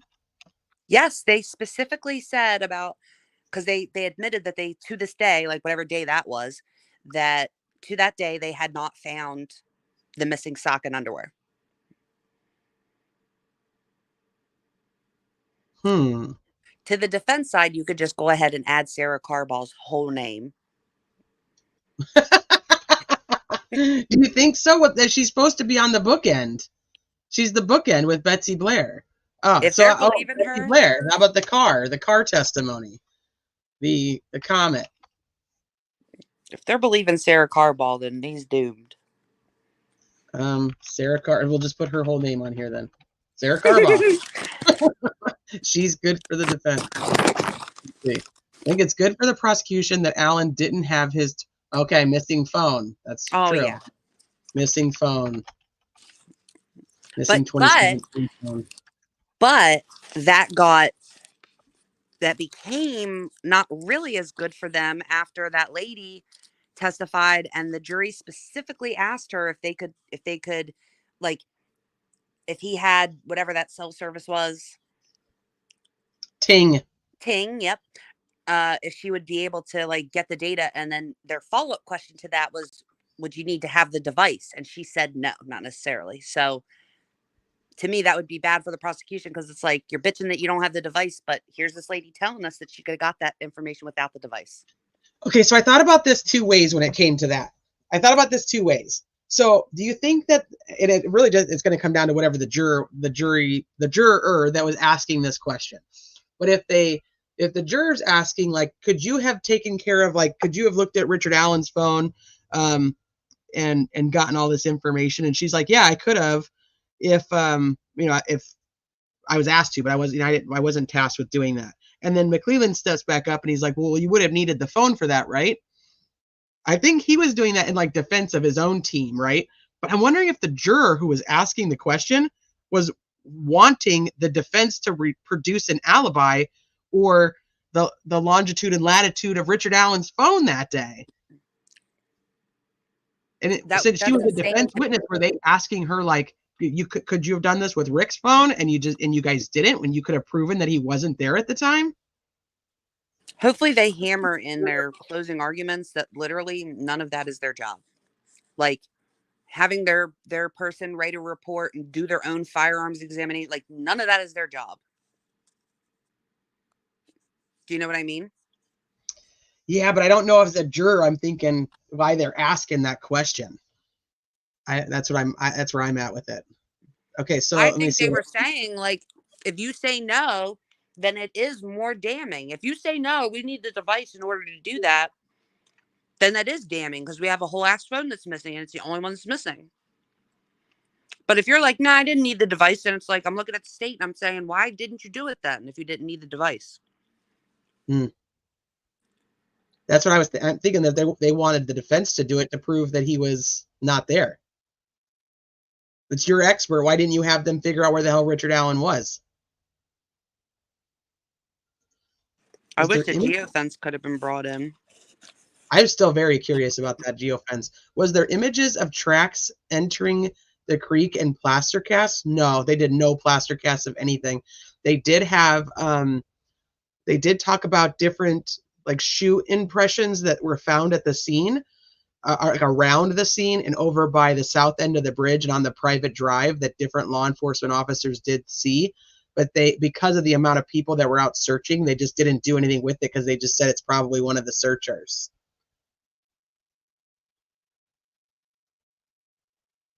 The trail cam, okay. The trail cam we heard about, that was something new I'd never known anything about, was that there was this trail cam that caught some guy late at night on the 13th or early hours of the 14th, whatever the time was. I've always heard there was a trail cam and that the trail cam had Derek German on it and it had a guy riding a bicycle. Always heard that we did know that there was a trail cam. Nobody could really verify exactly where this trail cam was. So I'm wondering if it's the same one, or if that was just rumor because it never came up in the trial. So is this trail cam good for the prosecution, good for the defense? No, in my opinion, that's good for the defense. That there's some random guy they don't identify? Yeah. Like walking near the girls. Okay. Whether he's a searcher or not, it's like, okay, well, where is he? Unidentified male on trail cam. Okay. Let me see. Lawyer Lee has a former convicted criminal on her show and talked about doing time in SC prison system. Oh, Jumpsuit Pablo or whatever his name is. I've watched him before. He's entertaining. Oh, chief, shit. I don't even know what you want me to say again. What the hell was I saying? They did name the guy. His name was... They named this guy on the trail cam? Mm-hmm. I'll tell you his name. His name is Patrick Clausen. Wait, what? Patrick Clausen. That's who the hell is he? He's a guy. He's a guy on a trail cam. Clausen? So I guess he works at Delphi High School. He has a log cabin in the middle of the woods. He posted pictures of the bridge, talking about the structure of the bridge on February 15th, 2017.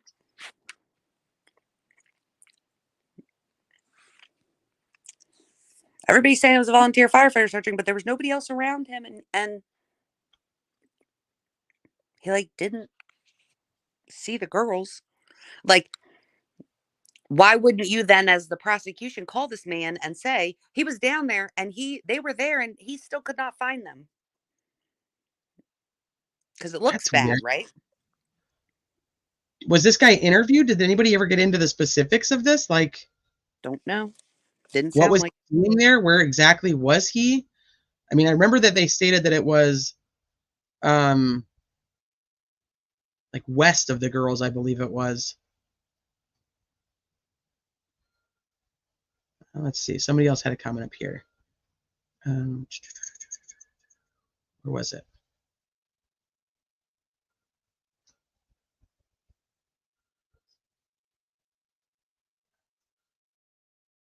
I missed it. Okay, hold on. No weapons. Okay, we've got the no weapons for the defense. Defense had to fight this whole battle with their hands behind their backs. Yep, essentially, yes. She tied their hands. Ron Logan was pinged at the back 40 of his property at the same time. Except for the jury doesn't know anything about Ron Logan, so that kind of sucks for the defense team. There was an empty trail cam found on the side the girls were found. I wonder if it was empty. They named the volunteer firefighter. Was Patrick Clausen a volunteer firefighter? Mm-hmm. Oh, he was, huh? Mm-hmm. So he was out there with the crew that Starrett brought out there, right? When they all went out there and they parked over by Teresa Liebert's. But we'd have to see the time because they all say that they left at 2 a.m. So I'm not really sure if it was after 2. I almost want to say it was after that, but I'm not entirely sure. I'd have to go. I don't have notes on that day yet. Huh, okay. Oh, wait, maybe I do. Oh, wait, no. We're really behind on the note taking. Well, I'm just trying to think. Was it Starrett's? That's the chief. That's the fire chief, Starrett. But was it his testimony? I don't know. Let's go look at it. Oh, I don't have it on there. I don't have him on there yet, do I? No.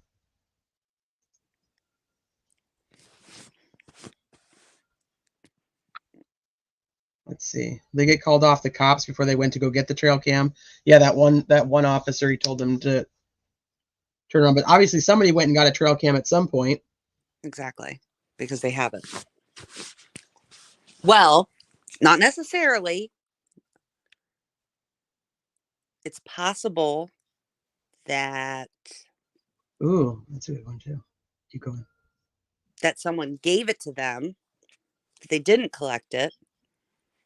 Actually, I think I remember that being the testimony is like the guy, whoever the guy was, like went and gave the trail cam footage because nobody had. But I might be wrong. It's hard to tell. Like, this is what like annoys me. So like if we were watching this, I could like picture a witness talking and remember what they said. But when I'm listening to other people tell me what happened, like I'm just picturing Andrea, and I don't know what parts Andrea was telling me and what parts was actually happening. So the fire chief searching the area the night before and did not see the clothes. That's true. Mm-hmm. Good for the defense. The distance the phone moved twice distance from the bridge to the crime scene, plus up a flight of stairs. I was really hoping they'd focus more on that. Do you think that there was enough focus on the movement of this phone and how far away they could have gotten? Do you think the jury understands that? Plus this weird the flights of stairs and how they would have had to have gone up and down a hill, but they didn't? Or the phone didn't, I should say. No, and I think that probably the reason that wasn't like harped on really is the whole, well, if the further we put them away from the bridge or from the private drive, like they couldn't have gotten picked up. Like the defense's theory is that they were put into a car or whatever on the private drive.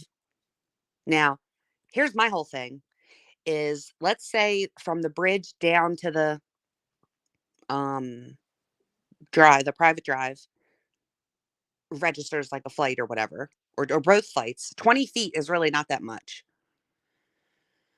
So say they're there and then they're walking, like just actually physically walk, like taking steps, not going up or down in the inclines or whatever, but just keep going, walking one way or the other. Now the problem is that Brad Weber has put himself on that road also.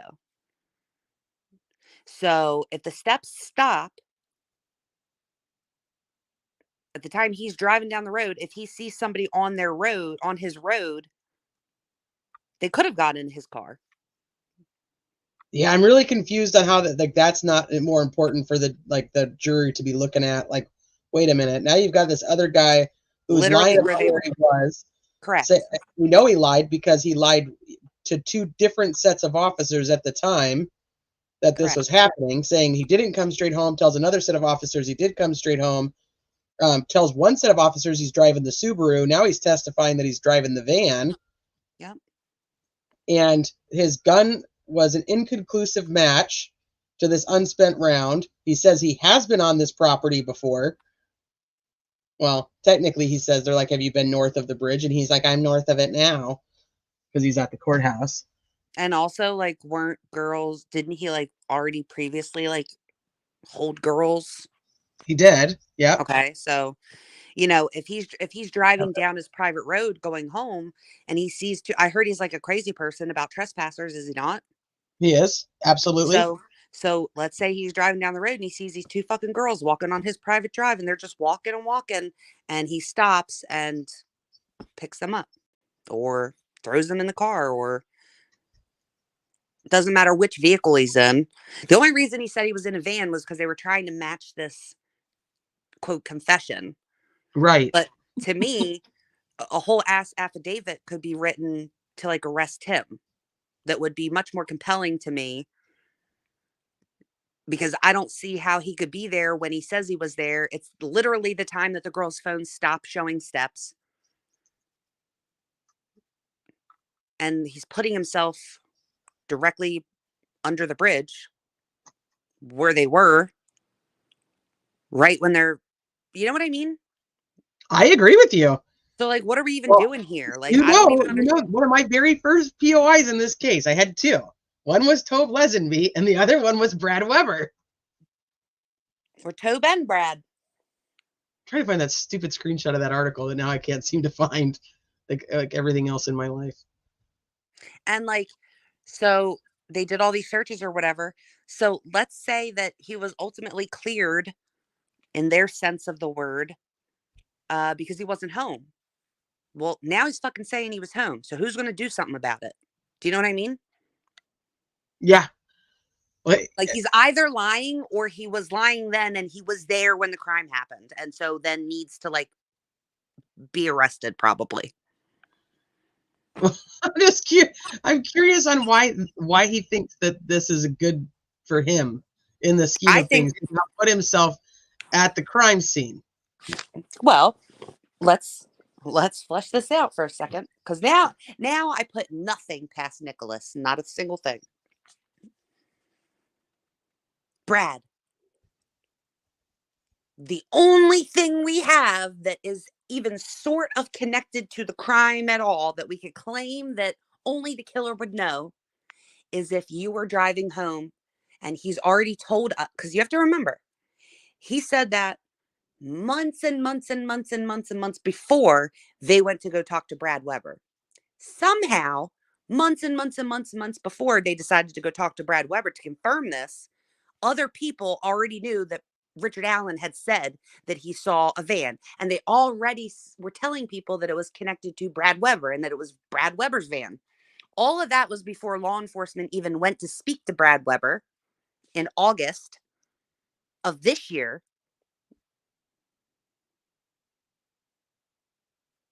Well, my theory behind this whole thing is that Walla was talking to people on social media and was telling them 100%. and was telling them whatever they wanted to hear, and telling Richard Allen whatever they wanted her to tell him, because these conversations are happening with Walla prior to Nick even going and requesting Walla's records at that hearing. So I've always felt like he was told that these podcasters, these particular set of podcasters, were telling Nick, like, go get Walla, you want her, she'll have what you want. And so he went and because he didn't know what he was requesting at the time, right? Yep. So why would he have cared about Walla's information if he didn't know what Walla knew? And he requested 4, I think, at least 4, if not 5 different times he asked for like, he kept being told, no, they're not records that you get. They're not. But for some reason, with no idea that it was going to say anything, he continuously requested the records. He knew Correct. there was something in the records. He couldn't do anything about the info that he had until he had the records, the legitimate way. And so 100%, I would not put it past Nick to have needed to corroborate something that Richard Allen said. And the only thing he could was that. So would they go to Brad Weber in August of 2024? You have to remember that multiple trial dates had already passed at this point. So it means they didn't care enough about it. Like, there's no way they knew about it, because they would have talked to him much sooner in preparation for a previous trial date. So they go talk to him in August 2024. I would not be surprised if it'll be fine. He's the one and only person that we're prosecuting. We believe he's the only one that did it. You will not get in trouble. We just need you to corroborate that you were driving down there, because we want to use you as he knew you scared him off. And you will not get in trouble. You'll be helping us. We're not going to prosecute you. Because any like normal person in the right mind, the minute that he put himself there, would be like, oh, wait a minute. Like, we can't just skirt by this. Like, he didn't just say he was literally where the girls were when the phone data stopped. Like, no more steps were taken. You know what I mean? Now you got this other shit. Like, so what, did you bring them up there and then like plug something in their foot? Like, did you plug something in their phone? I'm still personally of the opinion that it's possible that Libby plugged something into her phone.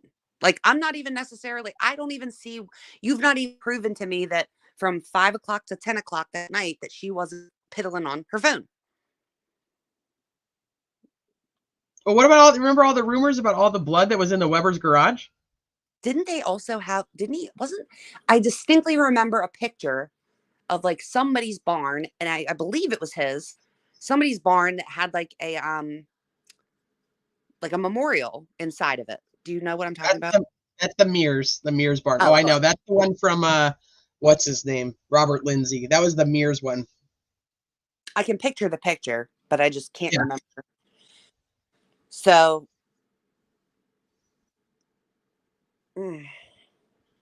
well, somebody wanted a side by side, so I'm gonna go look. What's up, Big J? Oh, I'm downloading the picture, but here's your when they were called out to his property because he had these girls that he was holding there, and reportedly these are not the first people he's done this to. Why is this picture not coming? Come on, it's almost done loading. Sorry. I want the Brad Weber like interrogation videos. I hope they exist. I hope they don't. They're part of the whole. Everything's been deleted. That is the most absurd. How could anybody? So like, if I'm a juror, I'm like, quite literally, anybody could have came in here in 2017 and confessed to the crimes. And they have no clue, because nobody, like, somehow it all got overwritten and nobody knows what happened or who even came in. Someone literally could have came in and described another person. And we talked about this before with Richard Allen. If you gave information and then nobody contacted you again, even if they continued to look for information, you are not going to think that they want your information again. I'm not going to assume that they deleted a bunch of shit and they don't have my information anymore. Right. Because it's just like a level of I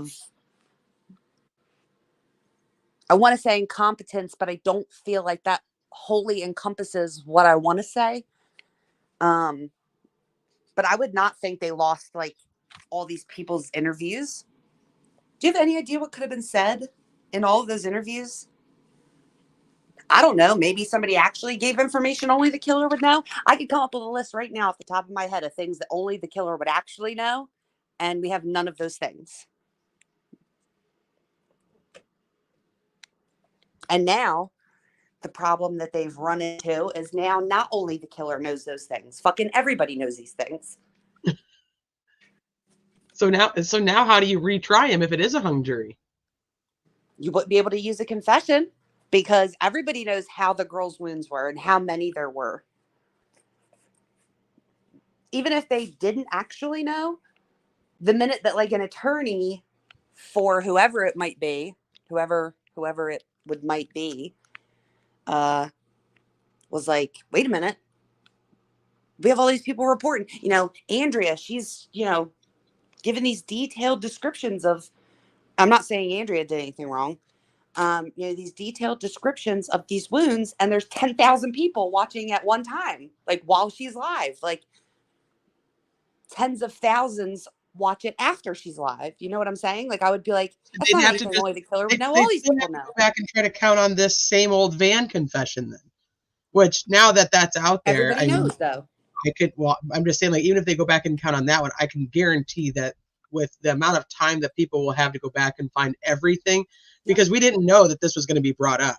I didn't know that was going to be brought up. I had just talked about it the week before. I never heard. One thing that shocked me, and I'd be sending Richard Allen down the road if I heard had come out of his mouth, which I had no idea of until I actually heard it for myself. What? Is if he would have said that Libby, her wounds were vertical, which is bizarre. Like that is not normal. Oh, the three that are on the top that people are trying to say are the this is what I was talking about with True Crime Web, that he did this reenactment on those wounds to see if this box cutter could make these 3 vertical wounds on Libby. Yeah, that would be, Richard Allen comes out and confesses that there's these 3 vertical wounds on one of the girls, I'd be done. That's the kind of shit only a killer would know. I don't even care what weapon. You don't even have to tell me that. I mean, obviously it has to be a knife, obviously. But you don't have to tell me it was a box cutter. If you tell me that girl had 3 vertical wounds, or you explain that you did 3 and then 2 of them you tried to make like those kinds of details, I'd be sending them right up the road. I wouldn't even be thinking twice about it, because I'd never expected at all that she had vertical wounds. That is bizarre. That is 100% something that only the killer would have known. So I'm trying to find the pic of Brad Weber's house. I don't know why. I don't know what the fuck folder I put it in, as always, because I try to be organized, and then I'm like, okay, wait a minute. What was my brain thinking when I put this picture into a folder? Where did I think it should go? Did I put it under Brad Weber? Did I put it under crime scene? Did I put it under helicopter? Chief is right. Or like knowing about a birthmark. Or knowing that Abby had 2 bras on. Those kinds of things. Yeah, any of that. Any of that would have been something I would have been like, okay, now that's the shit that only a killer would know. Correct. So, and of course, like we knew about that we knew about like the 2 bras before trial, but that was in September of 2023. If I found out in April of 2023 he was saying that, nobody knew that. You know that was leaked too, though. That the whole Franks memo was leaked like a month before it was actually put out. Well, that still wouldn't put you at April, and one could still argue he had discovery. Right. But again, I would still, even with discovery, if in April of 2023, I was hearing that he was detailing that her wounds were vertical and how many there were. Like, I'm sorry, I literally can't. Like, I personally wouldn't be able to get past that. But something as dumb as I heard a van and it scared me. And so I did all this. It doesn't even match the timeline that the state gave me. Like, I'm sorry. That's not something that the killer. The defense didn't argue this, but this is what was my point was. So if you go with that, he was scared by this van at 2:30, right? Like around 2:30. So he tells the girls to go across the creek, which is not even part of his confession. Doesn't ever talk about crossing the creek or how the hell he even got across the creek. Yeah, he didn't even mention crossing the creek. Doesn't mention that at all. Said But he did so something weird with his gun on the bridge, but gives also no explanation. scared. He's scared, so he immediately just kills the girls and gets out of there. But according to the state's timeline, he's not leaving there until 3:57. So from Right. 2:32 to 3:57, he's so scared, he kills the girls, covers them in branches, and stays there. Well, no, one because has to get redressed. So I don't know when the one redresses, because you still have to wait for one, whether you redress her or whether you have her redress herself. If you're so scared, why are you having her put clothes on? If you're so scared, why are you even bothering to cover them? If you're so scared, why are you staying there until 3:57? Well, and also, if your intention was to sexually assault them, you get scared, you then cross the creek. Apparently, you feel safe enough to spend over an hour on the other side of the creek. Exactly. So why didn't you sexually assault them? I- Maybe you couldn't, but that's not what you said. He didn't say that in his confession. You know what I mean? It's not like he said, by the time we crossed the creek, like I couldn't anymore. Like there's no explanation for. He doesn't even say they crossed the creek, does he? No, that's not in the Like confession. I don't even think he knows where the crime scene is what I'm saying. He made no explanation for how the bullet got at the crime scene. He said he did something with his gun on the bridge. I don't think he even knows where the crime scene is or how to get to it. And then and then walk on a fucking busy road, the main road. I'm so scared I'm going to go walk on the main road in my bloody clothes. All right, hold on. Kara's apparently hot on Twitter right now, so let's see what's going on. And knowing that people saw me, like I really think there has to be 3 girls that like saw him, and maybe they didn't even see him. Maybe they didn't even notice him, but he noticed them. So yeah, so that was one of the things somebody had asked, like before I actually went live. And I don't know if that person's even in the chat right now, but they had asked, well, what about these other 3 girls? Like, why didn't the defense end up calling them? So just for clarification purposes, they only said they were there earlier in the day. They don't actually say exactly what time that they were there in their social media post that like we know about, like as the public. I assume I can, and I shouldn't probably, that the defense, if they wanted to talk to them and figure out exactly when they were there, or if they did see anybody, would have gone to talk to them. But like Sleuthy's saying, there's no guarantee these 3 girls even saw him because he saw them. You know what? So we don't know. We know they didn't testify. We know the state rested, and that's it. Like, so. I just think it's just so much more logical to.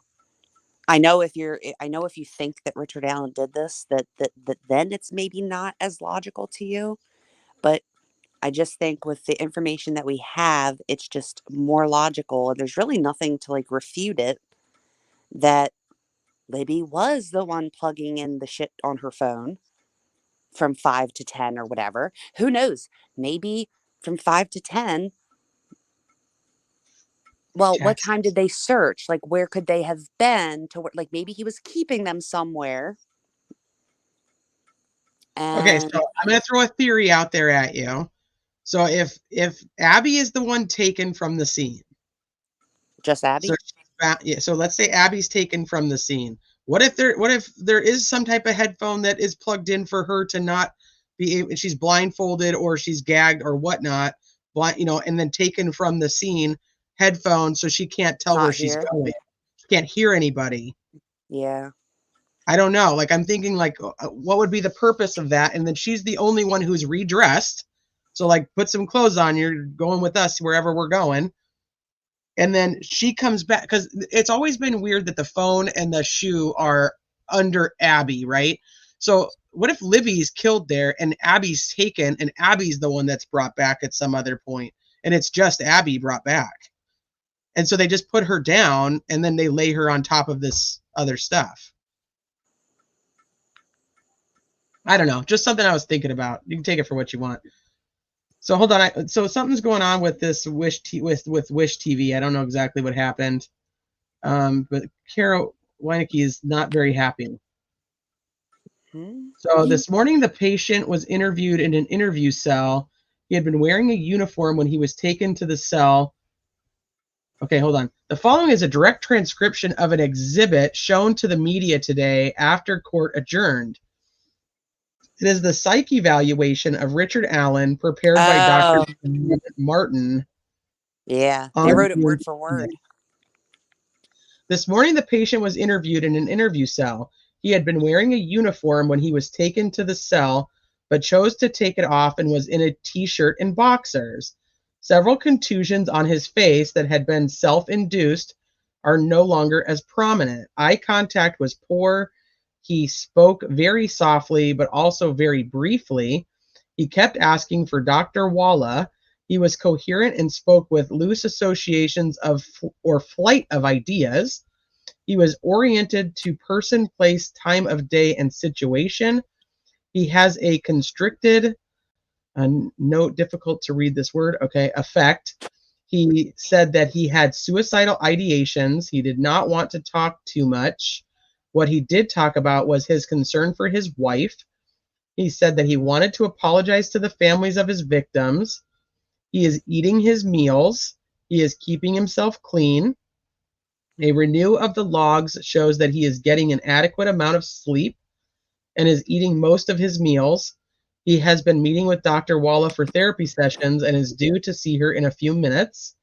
He was not consistent in taking his oral medications, and so it was discontinued. He will continue on Prozac. I am discontinuing the Halidol today. In general, he is much improved and does not appear to be psychotic at the present time. He claims to be suicidal. He is continued on suicide watch. He will be interviewed again in 2 weeks. That's interesting because, hold on a second, I'm pretty sure he was taken off suicide watch in May. Hold on. Also, everyone was correct, and so was Kara, that the media, the credentialed media, should have never been given access to that exhibit. That's the whole reason that she denied giving us Walla's testimony. I guess I'm in May is when he went from the constant watch to the every 15-minute watch. Well, he's saying all that shit, but at the same time, then we watched a video of him like not moving or talking or answering anybody's questions. Well, we did. They did. So then Kara goes on and she is hot. So she's like, psychological evaluation slash records are to be filed confidentially with the trial court. This is clear under the Indiana rules on access to court records, Rule 5B9. It is a mental health record for treatment purposes. The quote-unquote credentialed media should have never been permitted access to see this exhibit. Fuck. Yeah, so why were they? Watch when it comes to like what we're allowed to get. Like she'll give us this kind of shit that has like from like that the state puts in, you know, but not any of the opposite side, and she'll be like, nope, sorry. Well, no, I think she'll deny. She'll say that that's confidential, but yet she clearly showed it to the media because there's no way that he read that out loud in court and they got everything he said word for fucking word. I guarantee you that in their 15 minutes after the day is done, they went there, they had their 15 minutes and they used it to write down every single word. Dang, I mean, that's a hefty note to take though, but it shouldn't have even been out there. You know, here's the other thing. And you'll probably know this better than I do. They requested the files from Walla. And they tried to use it the fact that she was a psychologist and not a psychiatrist, right? Am I remembering this motion incorrectly? How did they get his stuff? Well, they wanted to bring her in for testimony and her notes as like exhibits, as evidence. And so they had to get like special permission. So remember at the end of one of the hearings, Nick is handing Goal, like, I wrote this up, but it needs to be filed confidentially, and I don't really know how to do that. So do you want like the copy of it right here? Do you remember that? And it was about Walla. I do, but Nick didn't just get Walla's, like, he requested and was given the entire medical and mental health records. Okay. That but that doesn't mean the media gets them.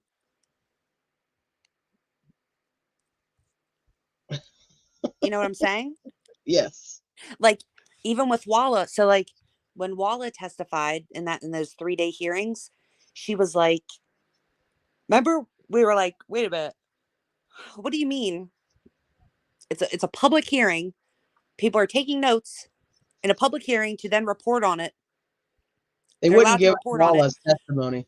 Yeah, but the words that they're reporting that were said, we can't get those actual words because it would violate HIPAA. Like, this is a HIPAA violation. Showing his actual notes,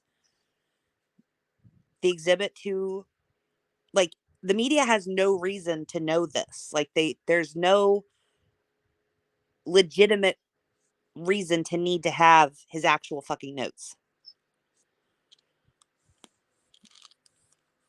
They don't even put like the disclaimer on there about like the video that's played for the same day. I wonder, I'm reading through the article, I want to know if they actually, because one of the things that Rosie apparently asked him was like, does seeing this video, like, do you question your ability to like say that he wasn't under psychosis at the time? And apparently he said yes, like I am questioning it, and that was kind of how he ended. So Martin tells the jury that he does not know why Alan's actions on June 20th seemed different than what he had recorded, but he does not question his own records. Okay, see, so that's being reported 2 different ways. He says he believes that Alan had returned to his baseline by May 2nd. Okay, so let's go look at May 2nd. May 2nd. This is when he says he visited him. There was no evidence of psychosis. This is also the same day he's telling everybody that he's going to kill everyone and he's going to start World War III. The second is says he's telling Walla that he eats his feces because he's insane and because he doesn't. That's his baseline. This is the second, yeah. When is the van confession? The third. See, I think they pushed the timeline back to the second so that the third is considered that he was at his baseline. He wasn't fucking crazy when he made that confession. That's 100% what that is. But he's still eating feces on the second. He's telling But Walla. the doctor said he was fine, so he must have been just saying that stuff or pretending or whatever, because the doctor said he was at his baseline the day before. You should let the other inmates in my cell to kill me. I'll kill myself by jumping off the sink. This is also the second is when he says he killed his whole family and his best friend. But then he says he wouldn't kill himself because he's too much of a coward. He's asking for a drug test. Then the third, we get went to my mom's, didn't eat lunch with my sister, went and got beer, drank 3. We get the whole detailed confession on the third. Also says that he's eating feces because he fears telling the truth. Doesn't want to kill himself. He's too much of a coward, but if he does die, tell his wife he loves her. And this is when he doesn't want to miss Easter. He's worried about missing Easter that happened technically the month before. And they say one of the things about like the psychosis is that you have no idea what it is, like what day it is. These people are stealing stuff from the property bag. Well, and you're not in reality if you're saying that you don't want to miss Easter, but you're confessing to murder. Do you see what I mean? Yeah. You can't confess to murder and then have Easter with your family. And then people are stealing shit from him at the same time, and he wants a drug test. That is telling to me, in my opinion, even in his psychosis, which I think he was clearly still in, I think that he suspected, because I think you'll have like little moments of clarity. I think he suspected that he was being drugged.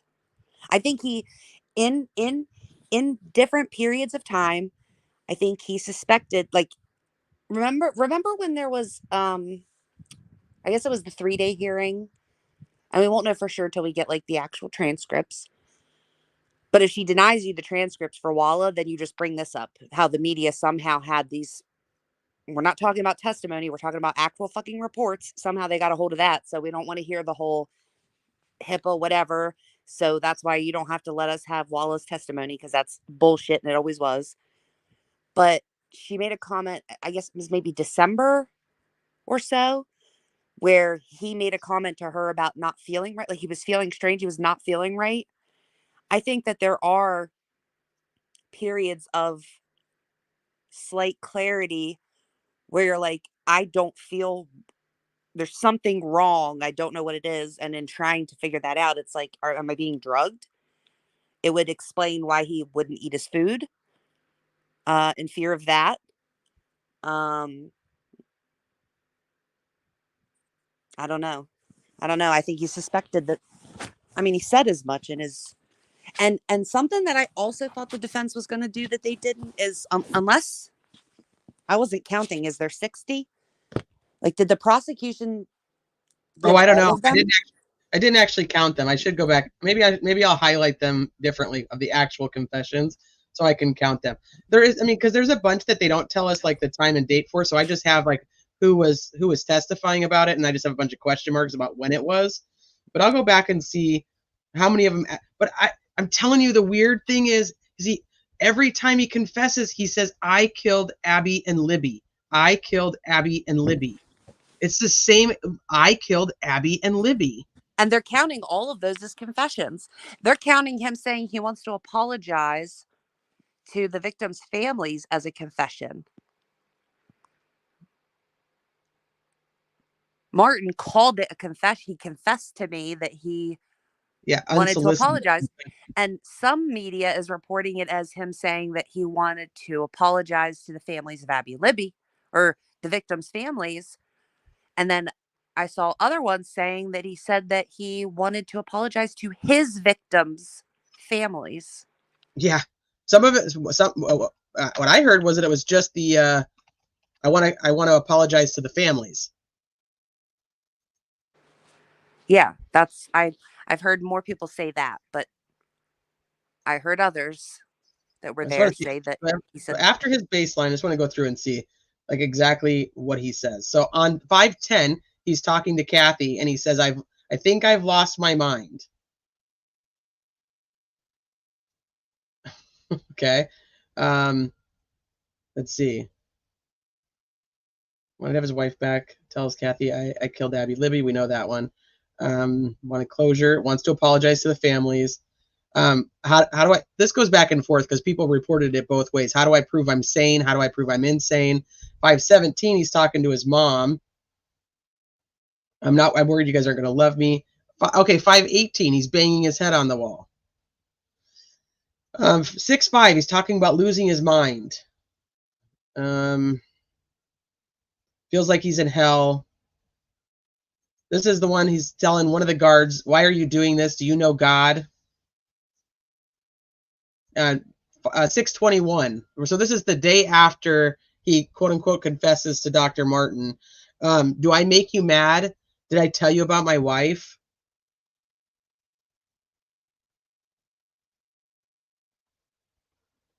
I don't know, man. I don't know how he's not still suffering from psychosis at this point, or is this just the drug reaction? I don't know enough about it to be able to say, like, is this because he's still taking the oral medication at this point? So I can't speak to like psychosis, but I can speak to just so like in a more broad sense. So if we're just talking about depression, so I was not depressed. Then there were a lot of things that were happening to me, and it went on for some period of time, and I finally got to the point. So we had been like everywhere, and anyway, then we ended up back at my mom's. But like the thing that was doing these things was like still around.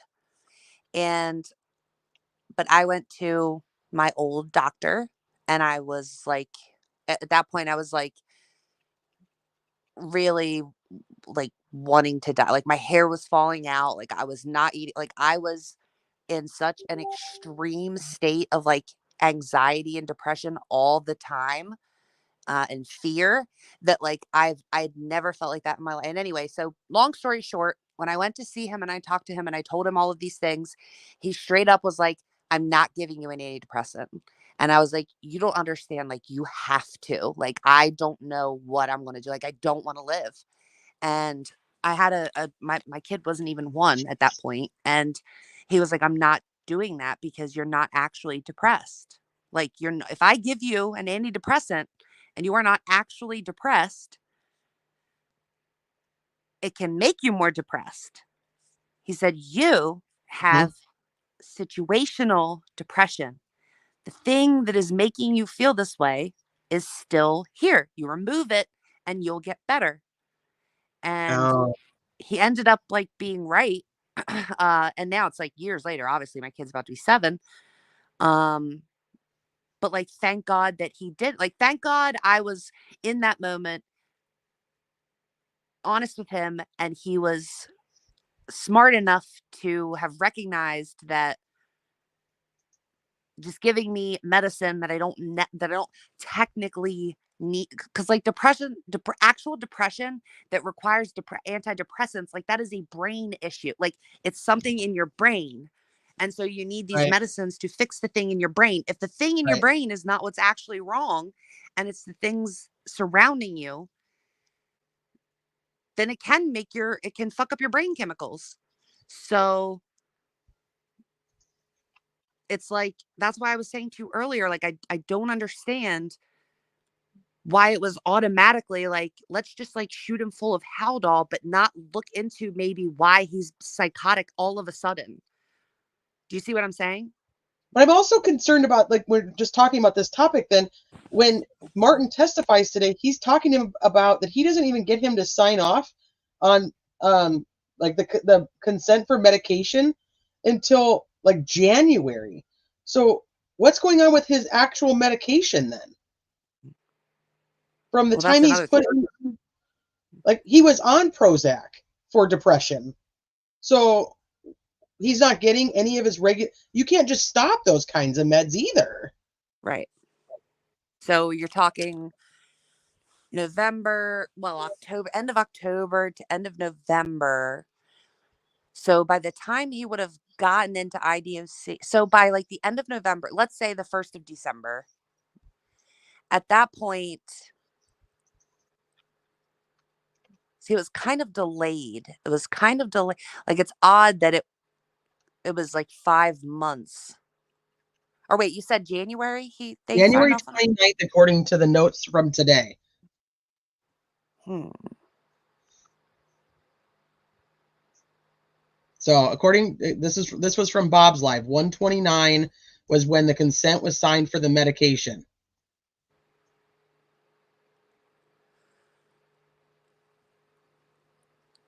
I don't know. I don't know. I don't see how you, like, yeah, okay, he's got, or he's got I'm reading somebody's thing. He's got depression, he's taking these meds or whatever. It's like, okay, but like, again, I just cannot get over, if he doesn't have a history of psychosis, and all of a sudden this is what the type of behavior he's just like, I just don't see. I don't know how. I could see the guards doing it, but I don't know how a medical professional would not be like, what the fuck could be causing this? This is very strange. Like, I get it.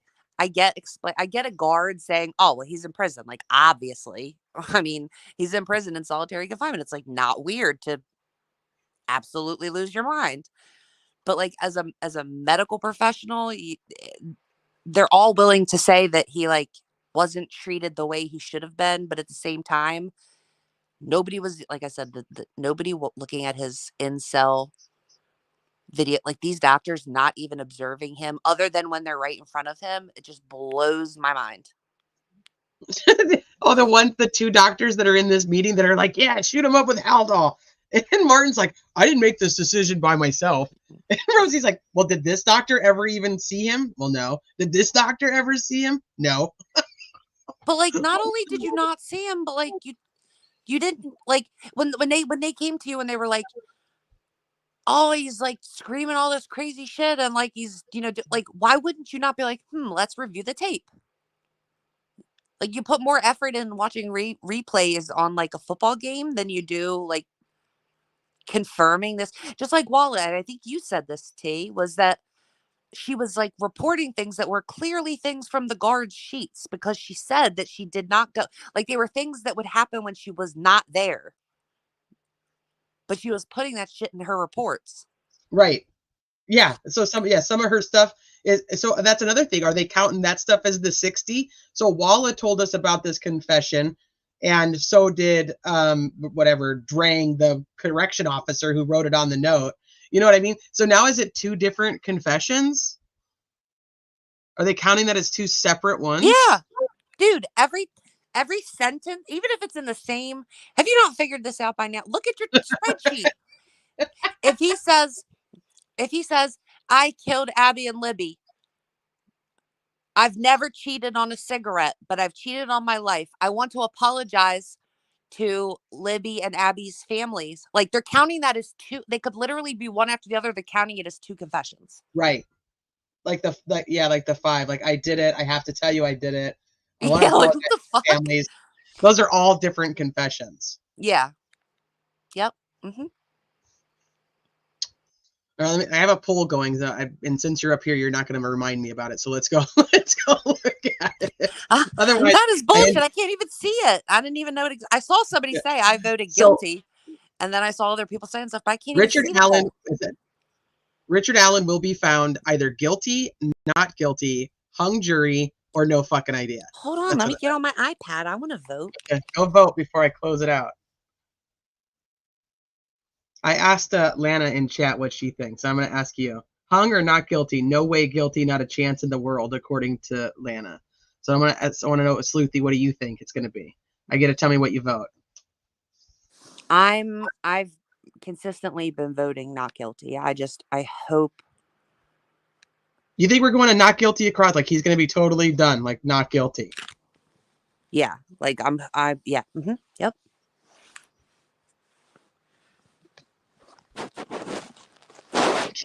Keith. Keith, you're funny. Okay, so we have, if anybody in here wants to vote, I'm about to end it. So if you want your vote to count, make sure that you vote. Okay. Okay, so we're going to end it. So we've got 9%. Well, let me go back down to the bottom. 39%. If you have no fucking idea, then you should also be like, not guilty. Or hung. Like, if you don't know guilty, then you should be not guilty. I don't know, because I'm kind of stuck on hung. I mean, the truth of the matter is we have no clue what the jury's going to do. I'll be terrified if they convict someone on what I have heard. But again, if I got to hear it all for myself, maybe I'd feel differently. But just based on the reporting coming out of there, if they vote guilty, like, I'm gonna be mortified. If you get 12 people sitting in that box to say that this guy, that the state proved that this guy did it beyond all reasonable doubt, that's fucking scary. Mortified. Yeah, it's horrifying. I can't even. I would give it a chance in terms of like, well, I'm gonna go dig it up so that I can hear it for myself. But my immediate thought's gonna be like, oh my God, that's terrifying. Absolutely terrifying. Okay, they want another poll. So we're going to do, if you are a juror, you would vote. I already know the answer. Guilty, not guilty. That's all I'm doing. Because, I mean, I know my chat well enough. I know my channel well enough to know where most people lean here. So sometimes doing these is, not really. Did you see my poll? Did you do a poll on Twitter? I did a poll on Twitter because it is anonymous. Oh, it's anonymous here too. I can't tell who votes. No, it is here on YouTube, but I didn't do it in your chat because people can see who voted what. And so I Oh, I didn't. got you. So I told Okay. everybody to come here. I'll tell you the results. I did it for a whole 24 hours. There was 2,720 votes. Shit. Okay. And it was 83% not guilty and 17% guilty. Hold on. Do it again. Say it again. So out of 2,720 votes, the final result was 83% not guilty and 17% guilty. 83% not guilty. Yeah. Susie Q is going not guilty too. All right, let's see. There's almost 200 people watching right now, so we should get quite a few votes in here. Oh shit! Come on, you guys. There's only 40 votes. I can't close it out with 40 votes. Let's go. Let's tell me what you got. Then I'm probably gonna wrap it up. We've been on here for 3 hours, but I mean, it feels good to just talk through some of this stuff because I've been feeling like all kinds of antsy. Like my brain is on overload for like just too much info. And so I'm like, I just need like a decompressing live, like let's just talk things through, see where we're at. So anybody who popped in later, I'll give you guys the opportunity too. We went through what we think has in during testimony and during the trial, not stuff we know on the outside, what was good for the prosecution and what is good for the defense as a juror in this case. So here's the list so far. The prosecution, we said the unspent round is probably good for the prosecution. The confessions, good for the prosecution. The van, that he told the tip line and Dan Doolin that he was there at the time. That he said he owns a blue jacket. You know, that's a good one. The black car blob on the Hoosier Harvest Store cam. Maybe the BG video. Most people think that's neutral. The fact that his phone is missing, his 2017 phone is missing. And the box cutter potential. So maybe that one. For the defense, we decided that it not having DNA. I know even Coffin Daffer thinks it's not guilty. Not having DNA, not having a murder weapon. There's no witness ID. No witness description even matches him because they all say he's taller. The audio input from the phone expert testimony from 5:45 to 10:32. The fact that Richard Allen has no criminal history. Well, we didn't put time of death. We can put that on here. Time of death. So good for the defense that he told Mullen. Wait, no criminal history. The false confessions. So we put confessions like that he's admitting to doing it. But then we put the false confessions over here as good for the defense because he's also admitting to doing a bunch of shit that he didn't do. Yeah, for real. And then that he told Mullen, Liggett, Holman that he was not there. His treatment in the prison. That he did not confess any details to the crime whatsoever. That's my biggest one. That's my one that would literally shove me so hard into guilty that you wouldn't even know what happened. Like legitimate details of the actual crime. Right. Like the ones I gave examples of would shove me straight to the other side. Never mind all this other stuff. You know, I was waiting. That was my last thing I was waiting for was for them to say, here's what he knows that nobody knows. And when they came out with that van, I'm like, oh, motherfuckers, that's bullshit. Just like I said with the hair. Like, dude, if you told me that the kids had Richard Allen's hair in their hands, it'd be shoving me over that way of the fence too. Right. Nothing as hard as like if he was able to if he had said that Libby in particular, like that their wounds were different, but specifically that Libby's wounds were vertical and like how many, like there's just absolutely no way. I mean, I'd be sending you straight back to prison. Sorry. So I can't believe we didn't get none of that. Yeah, no actual details of the crime that only the killer would know. The not collecting evidence in a timely manner, which was the sticks and Hoosier Harvest Store video, all of that kind of just all their incompetence. The fact that there's 3 untested hairs with unknown DNA at the crime scene. Oh, we forgot that. Which one? True crime fangirl. Nobody in 7 years tipped him in. The only person that tipped him in is him. Oh, that's true. We'll add that one in here. Let Even me. dude, even after he was arrested, nobody called in with information. Yeah, they still didn't get anybody who was like, yeah, he totally confessed that he did it.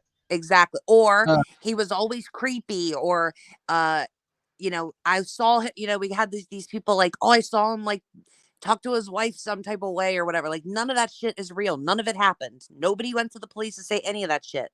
So in the 2 years he's been arrested, nobody come up with nothing to go tell them.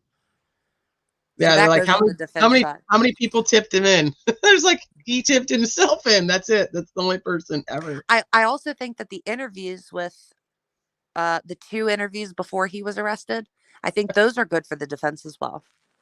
Oh, that's true. Okay, so interrogation interviews. Good for the defense. Okay, so we put no details. Okay, not collecting the evidence. The hairs, contaminated evidence that they have an ISP officer that touched the sweatshirt and the jeans. The missing trophies, like they never found what they say was taken as a trophy from the killer. They never found those trophies with Richard Allen. The comet, which is, you know, the Mercury comet. And we put Sarah Carbaugh just in general, that she's just good. Her testimony in general is good for the defense. We just put her on the list. The interviews, tapes being destroyed. There's another male on the trail cam that night. I don't know. This could be, I'm going to probably put a maybe with this. I don't know if I think that that's going to be a big deal to them or not. Well, they didn't get into it. So the fact that they avoided it. No, the fire chief saying he searched the area that night and did not see clothes in the creek. He searched where the clothes were found and did not see clothes in the creek. Time of death, we just added no one tipping him in, and now the interrogation videos themselves. So the fact that no one considered a female for the killer. Yeah. Oh, I've been all wrapped up in that. I don't understand why. It's not like they were like, I just don't know what you would have seen that would have led you to believe that a woman couldn't do that. Like, but one tiny man will. Yeah, who's had heart attacks in the past. He's got stents in his heart, but he's like dragging Libby around and fucking climbing hills. We didn't know beforehand. We didn't know he'd had a heart attack. Yeah, Richard made his own tip in. He like, do you gotta like something that would give me psychosis is knowing that them motherfuckers wouldn't have even knew I was there if I had just kept my mouth shut, because clearly they didn't care to know.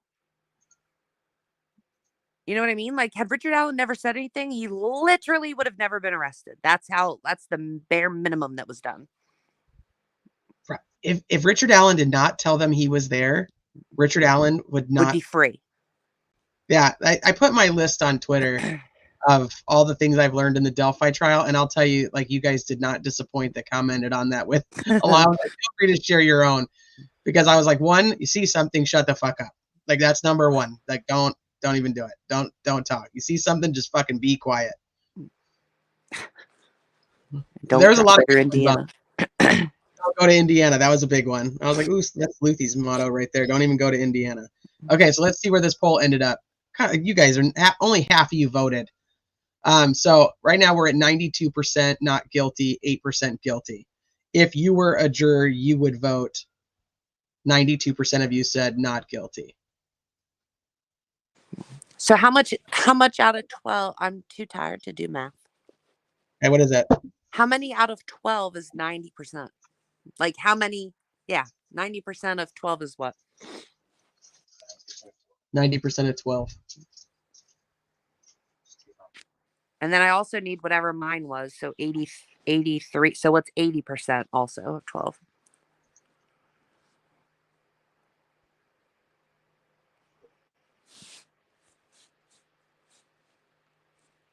Eight, no? 10.8. Which one's that? 10. So 10. So 10 is 80%?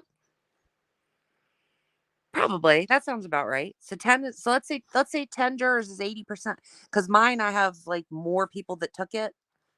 and my number's lower than yours for not guilty. So let's say 10 out of 12 is voting. As soon as they get back there, they're voting not guilty. And you got 2 people left. Oh, 9. 80% is 9.6. So like 9.6. So let's And even say 9. So let's say 9. So 9 jurors immediately go in and vote not guilty. You have 3 there for guilty. What are the odds that 3 people after a discussion will move to, like, it's I closer to would 10. It's closer to 10. You'd have to go in 90% is 10.8, which is closer to 11. So you're talking about convincing between 1 and 3 people that the guy is not guilty. yeah. And I think that because of the timing of the whole situation, when we're going to have closing arguments and we're going to have jury deliberation going into this 3-day weekend where they're sequestered and they could go home a week before they were thinking they were going to get to go home. I'm thinking that they may want to reach a verdict. Honestly, if I was alone, number 1, but number 2, if I was one of 2 people in this group of 12 that immediately, like when we did like a poll or whatever, I was only one of 2 people saying guilty, like I would happily switch my vote to not guilty, because there's obviously some shit that like 10 other people are noticing that I'm not. Yeah. You know what I mean? And like if these 10 people, other people are willing to, if they think he's not guilty, like obviously maybe I'm hung up on something that like isn't that big of a deal, because otherwise more people would think it was a bigger deal. So Lana's saying pretty much that her thought process when she looks at the jurors was that juror number 4, juror number 9, and maybe juror number 3 might vote guilty. That would go right along with your math equation. Yep, I would want to get home to my kid too. I'd be like, whatever. If 8, 9 of you all think that he's not guilty, I want to go home. Like I would too. Has anybody gone through the actual elements of the crime that they have to look at? Has anybody gone through that yet, like on a live? You know what I mean? Like, because typically what they're going to go through, it's almost like a checkbox. It's like, did they prove this, and this? Like you know what I'm saying? Like with the jury, like that's essentially they go through like the jury instructions, and like that's kind of how they while they're deliberating. Yeah, like I hope so. What the verdict forms are is like, did they prove this? Did they prove this? Did they prove this? And if all your answers to these questions are yes, then you think he's guilty. Like, has anybody gone through that yet? Like for Indiana, like what has to be proven in a courtroom? I would think one of the attorneys has done that. So, but nobody's done that. I don't think so. But basically, the way, for anybody that doesn't know, the way that's set up is like, so they'll give you a piece of paper, let's say, and they're going through the count, and it'll say like, if you answer yes, like move on. And so you'll have like a thing that'll say, do you believe that Abby and Libby were murdered? Yes. Okay, go to the next line. And like eventually you keep going down, and if you answer no to one of them, then you have to find them not guilty. Right. Yeah. Nobody's gone through that. We should find that for Indiana. I'm looking at the instructions that she read to them when they started, which from what I understand, I forget who told me this. Maybe it was Bob. Said that the closing ones are basically the same. Did you read these? No. Is this what somebody put in the chat earlier? The jury instructions, or no? You can send them. Yeah, just put them send them to me so I can have them right here. Hold on. Oh, well, I'm on my thing. Oh, I guess I could go on my phone. Oh, that's fine. I'll go. I think somebody put the jury instructions in the Delphi chat. I don't have a chat, right? Oh wait, private chat. Oh, okay. Hold on. I don't know. Can you stick anything in the private chat though? I can. It took me a minute to find it. I wonder, because I can't see the normal chat, but maybe it's just I didn't know where it was. I mean, I can see it, but I can't respond. Live chat. Wherever you're seeing private chat, hit live chat. Hold on. Let me send this to you first. Beth said she only saw one group of friends that whole day, and that was at 12:36 based on photos, math, and camera footage. Fitbit. Well, that's interesting because her info from the PCA is that she saw girls that resembled Abby and Libby when she was walking away from seeing young bridge guy on the bridge. So I'm confused by that. Did that work? Yeah, it did. Perfect. I'm downloading it right now so I can bring it up. I still cannot type in the regular chat. That's weird. You should just be able to go to live chat and type in there. It doesn't. No. It doesn't like, know? Like, like I'm looking at the screen. It says comments, banners, brand, recording, live starred. I could see the comments from Live. everybody, but there's nowhere for me to type. Oh, on the bottom, does it say connect to your YouTube? Connect StreamYard to your YouTube? I had to. I already am. Like, if I hit the 3 buttons, it says more, and I could see layout, private chat, and then settings. Oh wait. Oh no, the settings is nothing. So I don't know why. I'm in mine because my YouTube, like, if I'm not logged into my YouTube, I can't join like I did for you. Oh, interesting. Okay. I don't know. You're the only person I've ever done that with, so you caught my cherry on the whole StreamYard thing. So, And neither of us know what we're doing. so But like, it's I brand can new. add Brand new. guests We're just now. So fumbling like, around. yeah, so like if you have to leave and like somebody comes up or like Julie comes up and then she drops off, like I can re-add her so you don't have to do it while you're driving. Yeah, that's but perfect. I can't type. Okay, so that just goes over the charges. This is the crime of murder is defined by law as follows: a person who kills another human being while committing or attempting to commit kidnapping commits felony murder or a felony. Before you may convict the defendant, the state must prove each of the following beyond a reasonable doubt. Yeah, That Richard Allen killed Abigail Williams while committing or attempting to commit kidnapping, which is defined as a person who knowingly or intentionally removes another person by force or threat of force from one place to another. Do you If lose the me state there? fails to prove each of these elements beyond a reasonable doubt, you must find the defendant not guilty. Yeah, you would lose me. I mean, you just no, I can't. If the state does not, or if the state does prove each of these elements beyond a reasonable doubt, you may find the defendant guilty of count 1, felony murder, a felony. I don't know how you could prove that Richard Allen is Bridge Guy. When Bridge Guy's the kidnapper.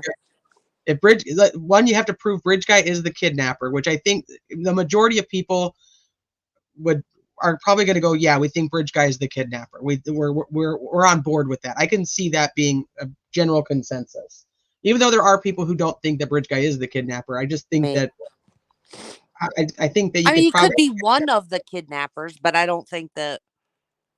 No, I think the kidnapper most likely approached them from the south side. I think that's the most reasonable.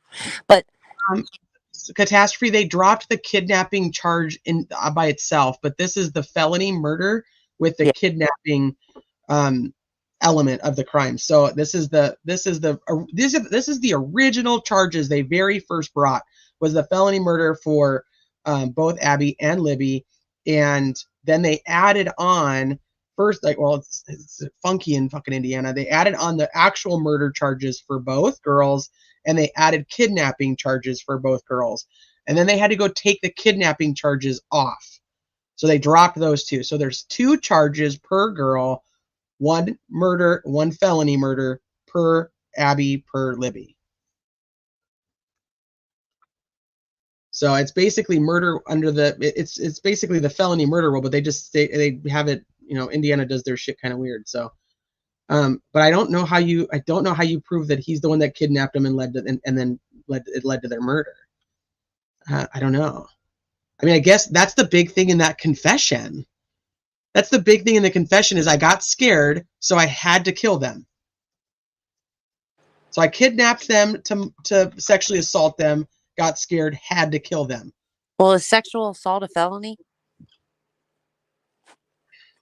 Well, it fucking should be. I don't know if it is there. I mean, it should be, but I don't know about Indiana. So let's just say that it is, which seems normal, that it would be a felony, sexual assault.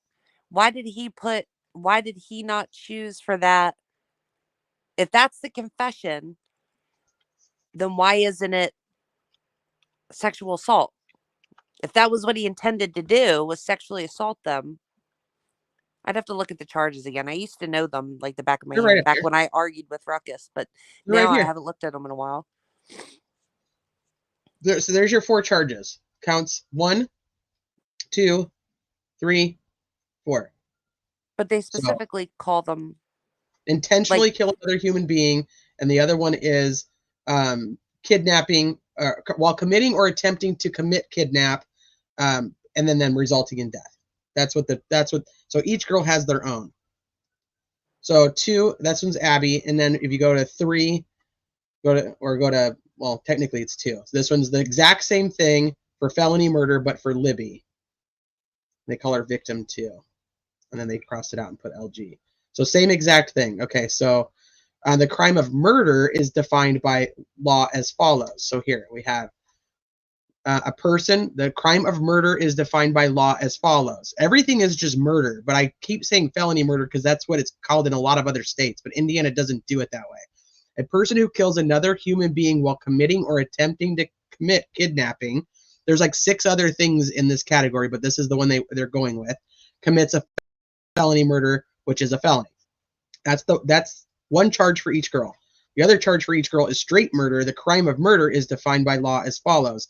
A person who knowingly or intentionally kills another human being commits murder, which is a felony. Before you may convict the defendant, the state must prove each of the following beyond a reasonable doubt. That the defendant, Richard M. Allen, knowingly or intentionally killed Abigail Williams. The other one's going to say the exact same thing, but it'll say Liberty German. If the state fails to prove each of these elements beyond a reasonable doubt, you must find the defendant not guilty. If the state does prove each of these elements beyond a reasonable doubt, you may find the defendant guilty of count 3, murder, a felony. So that, I think you could prove this. You could prove 3 and 4. Killed Abigail Williams. And I would even say prove 2 through 4. I just don't know how you put Richard Allen there. I don't know. Not to me, you don't. I just don't see it. Okay, so then, like I said, this is the exact same thing, but it's for Libby. And then here we go. Here's the preliminary instructions. The defendant has entered pleas of not guilty, and the burden rests upon the state of Indiana to prove to each of you, beyond a reasonable doubt, every essential element of the crime charged. The charges which have been filed is the formal method of bringing the defendant to trial.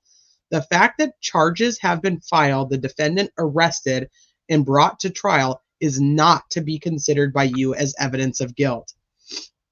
Under the law of this state, a person charged with a crime is presumed to be innocent. To overcome the presumption of innocence, the state must prove the defendant guilty of each essential element of the crime charged beyond a reasonable doubt. If the evidence lends itself to 2 reasonable interpretations, I like this. If the evidence lends itself to 2 reasonable interpretations, you must choose the interpretation consistent with the defendant's innocence. What's up, Ruckus? You just said that you were talking about how when you used to talk to Ruckus. Yeah, and then he appeared. I actually said that I haven't looked at the charges since I argued with Ruckus about it, and that was ages ago. That was ages ago. Yeah, I can't remember what they said. I'd hate to talk about it if I don't remember. Ruckus, you know what? See, look at that. Both sides were underwhelming to Ruckus. So, and this literally perfect time for exactly what I'm reading right now. So if you have 2 reasonable interpretations, you must choose the interpretation consistent with the defendant's innocence. If there is only one reasonable interpretation, you must accept that interpretation and consider the evidence with all the other evidence in the case in making your decision. Night, Lana. Night. Thank you for popping in. So just FYI, just side note real quick, Truth and Transparency and Julie Melvin actually went out and did a like a little bit of a reenactment. If we have time before you want to hop off, I can show what they did, because it's really interesting to show what you can and can't hear out there. So it's not a super long video, but I can show it when we're done with this if you have time. Yeah. Okay, where I was at. The defendant is not required to present any evidence to prove his innocence or to prove or explain anything. The state has the burden of proving the defendant guilty beyond a reasonable doubt.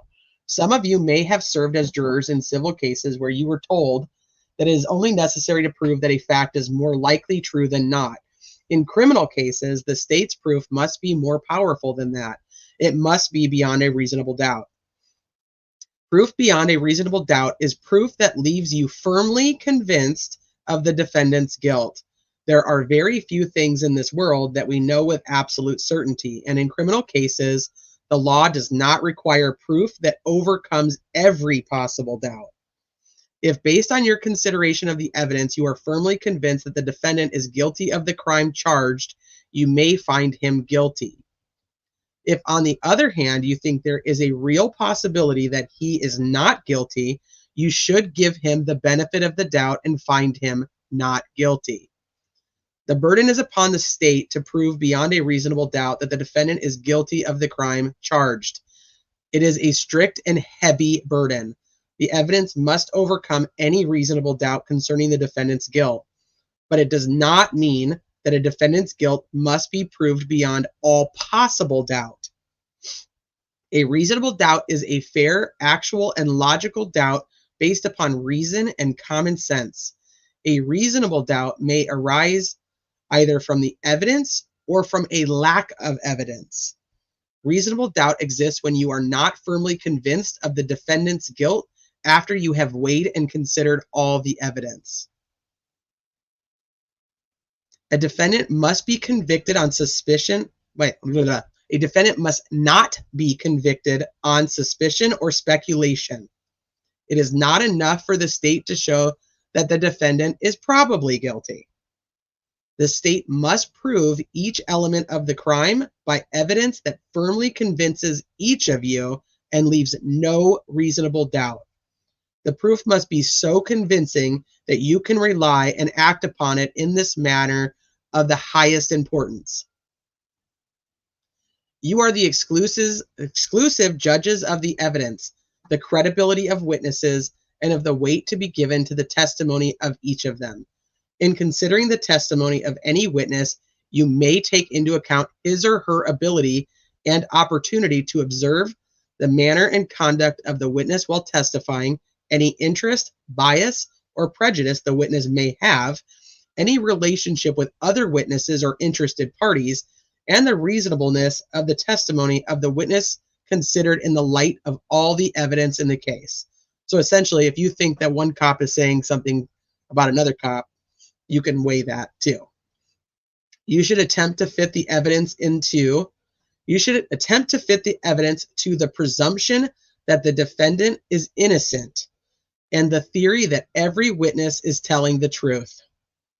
You should not disregard the testimony of any witness without a reason and without careful consideration. If you find conflicting testimony, you must determine which of the witnesses you will believe and which of them you will disbelieve. In weighing the testimony to determine what or whom you will believe, you should use your own knowledge, experience, and common sense gained from day-to-day living. The number of witnesses who testify to a particular fact or the quantity of evidence on a particular point need not control your determination of the truth. You should give the greatest weight to that evidence which convinces you most strongly of its truthfulness. During the progress of the trial, certain questions may be asked and certain exhibits may be offered, which the court may rule are not admissible into evidence. You must not concern yourselves with the reasons for those rulings, since the production of evidence is strictly controlled by rules of law. You must not consider an exhibit or testimony which the court orders stricken from the record. In fact, such matter is to be treated as though you had never heard of it. Nothing that I say during the trial is intended as any suggestion of what facts or what verdict you should find.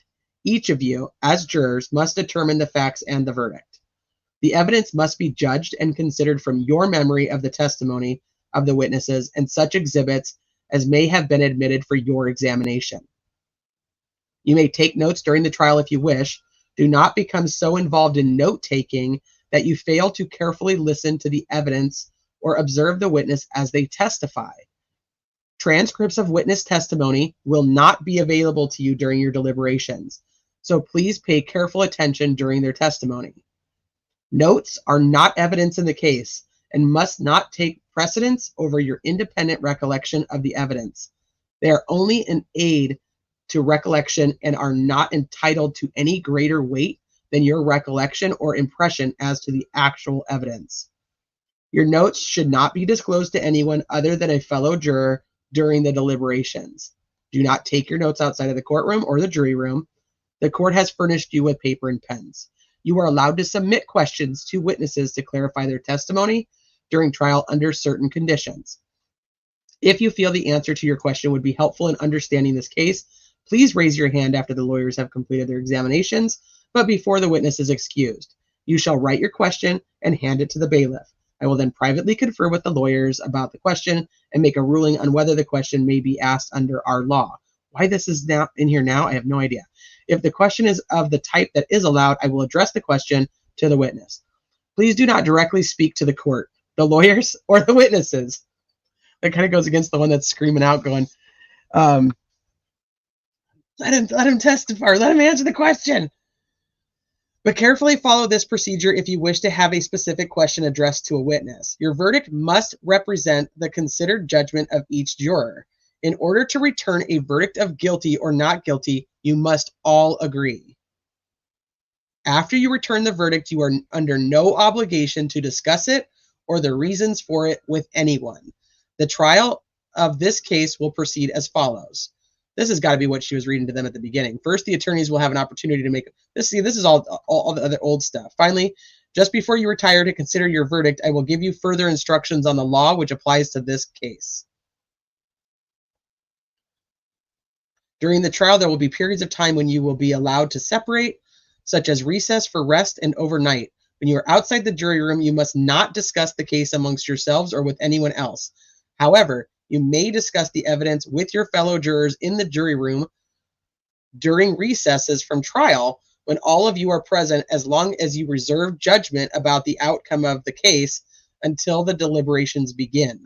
So like you could just sit in there and just talk about it, but you can't actually say what you think about it. So you can talk about it like factually, but you can't actually discuss your opinion of it. If anyone makes an attempt to talk to you concerning this case, you should report the fact to the court immediately. Upon your until your jury service is complete, while you are outside the courtroom or the jury room, you may not use your computers, laptops, cell phones, or other electronics. You cannot conduct research on your own. You cannot gather information. Like, I feel like this is all what she read at the beginning of it. Maybe this is just put in here at the same. Let me see. No, it is. It is all what she read at the beginning, but they said that what she's going to read to them before they deliberate or whatever is almost the same. Like the only things, the only things that she'll add will be like specific instructions that were asked for like throughout the trial. So like if one of them says we want a limiting instruction or whatever for when they go to consider so-and-so's testimony, that they know that, you know, ABC. They're really all like templates that they just add together. Okay, so you're not allowed to drink, FYI. If anybody was wondering if when you're sequestered on the jury, you cannot have alcohol or drugs, that would affect your ability to hear the evidence fairly and impartially. In case anybody was wondering that.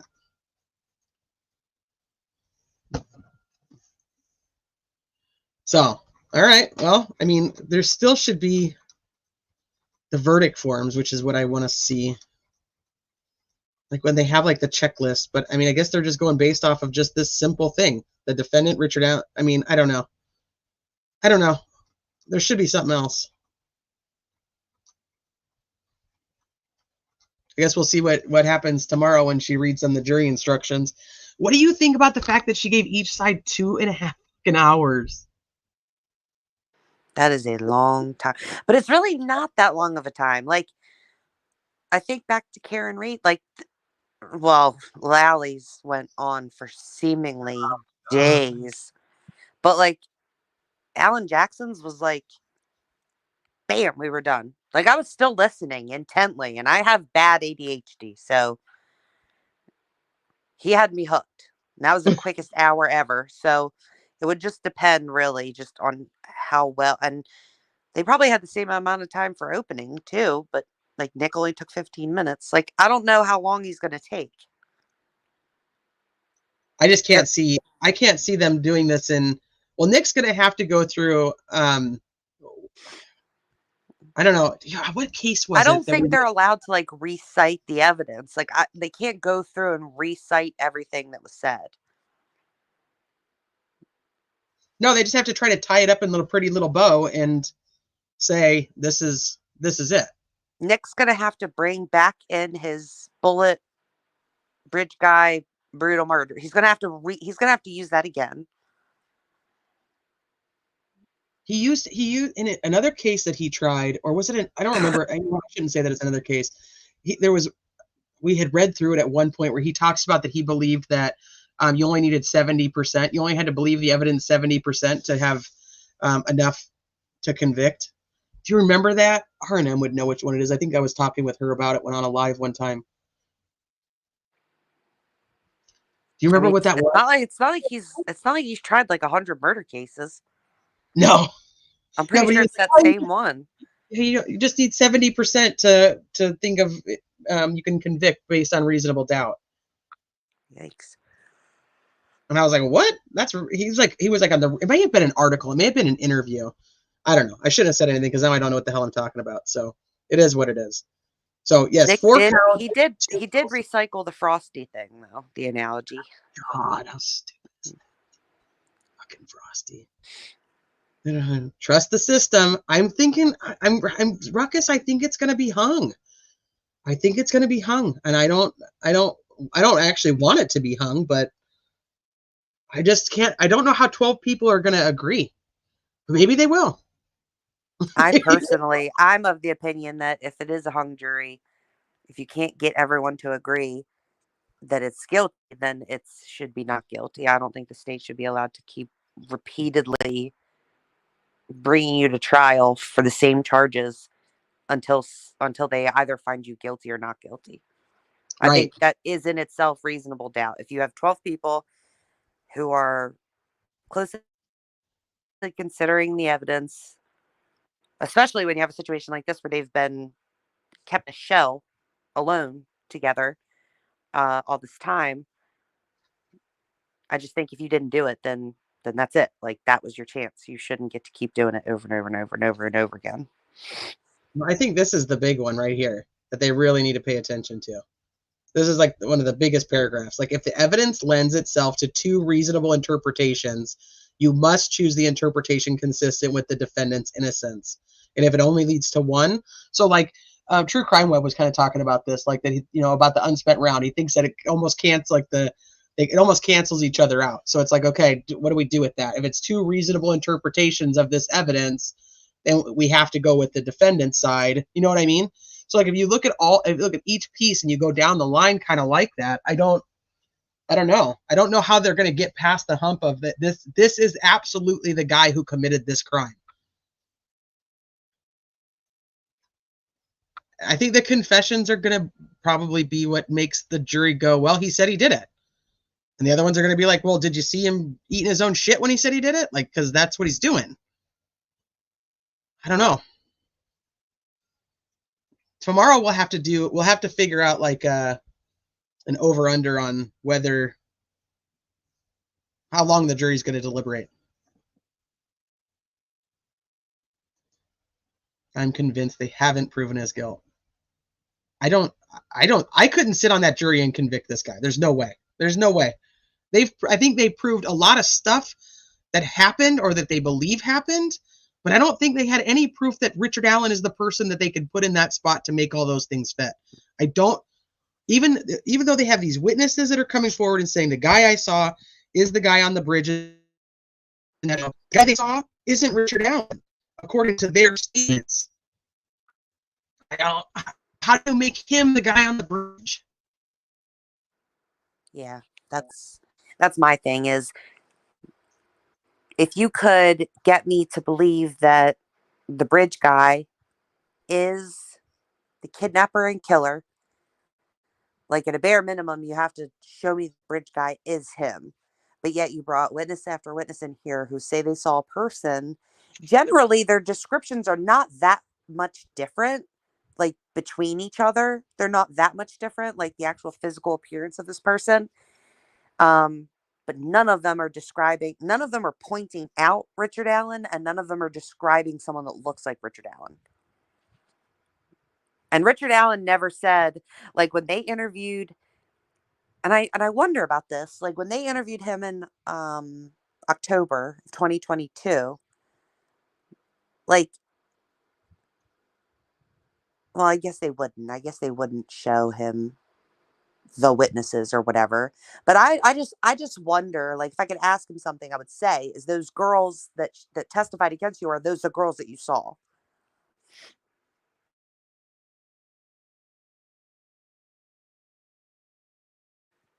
Oh my God, am I here by myself?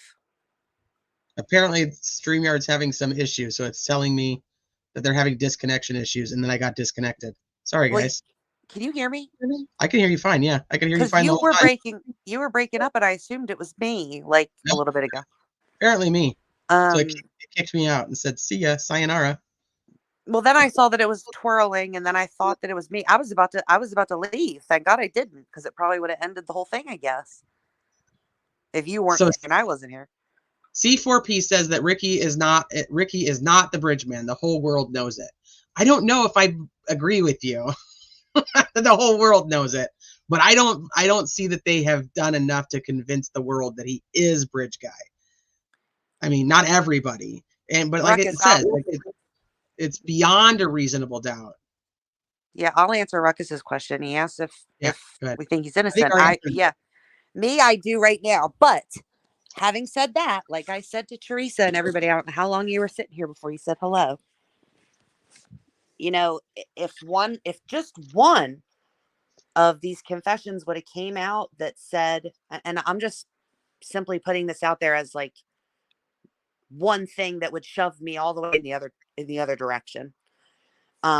If one of those confessions had something in it, for instance, the example that I used was just simply knowing that Libby's wounds were vertically oriented, would have been enough for me, because I would not, in my head, there's no way that the defense or myself could come up with any reason for why he would know that. And even if he had discovery at that point, I personally would still have a hard time getting past that. I agree. I think it would come down to one of those things. But for me, do I think he's innocent? I don't have a yes or no. Do I think he's not guilty? I say he's not guilty. I haven't seen anything that tells me that he's guilty. Factually innocent, I don't think we'll ever know who's factually guilty in this case at this point. I really don't. I think there's so much that was screwed up and so much shit wrong and so much shit lost. I don't if he is the guy, I don't think they proved it. I don't think they've even kept the evidence to be able to do it. So I'm gonna say my ultimate is that he is not guilty. That's where I stick at. So factually innocent. I mean, if he's not guilty and there's not enough to prove that, I can't even fucking get enough to go with that. I think that it's even possible at this point. So maybe I do think he's factually innocent. Ding, ding, ding, ding, ding. I don't know. I'm sitting here like, what the fuck are you even talking about? Like, like what the fuck is she even saying? If there's no evidence, just because he's charged doesn't mean like it's not like, oh, well, he's charged, so like there's a possibility he did it, but they didn't prove it to me. It's like, I would have wanted more. To go factually innocent, I wanted more. Like, I want more. I want more from the defense, which I don't need in order to say that he's not guilty. But like, I But would be he the is person. factually, like, he is innocent. He starts innocent. The state needs to give you reason after reason after reason to show you that he's no longer innocent. So if they haven't done that, then he remains innocent.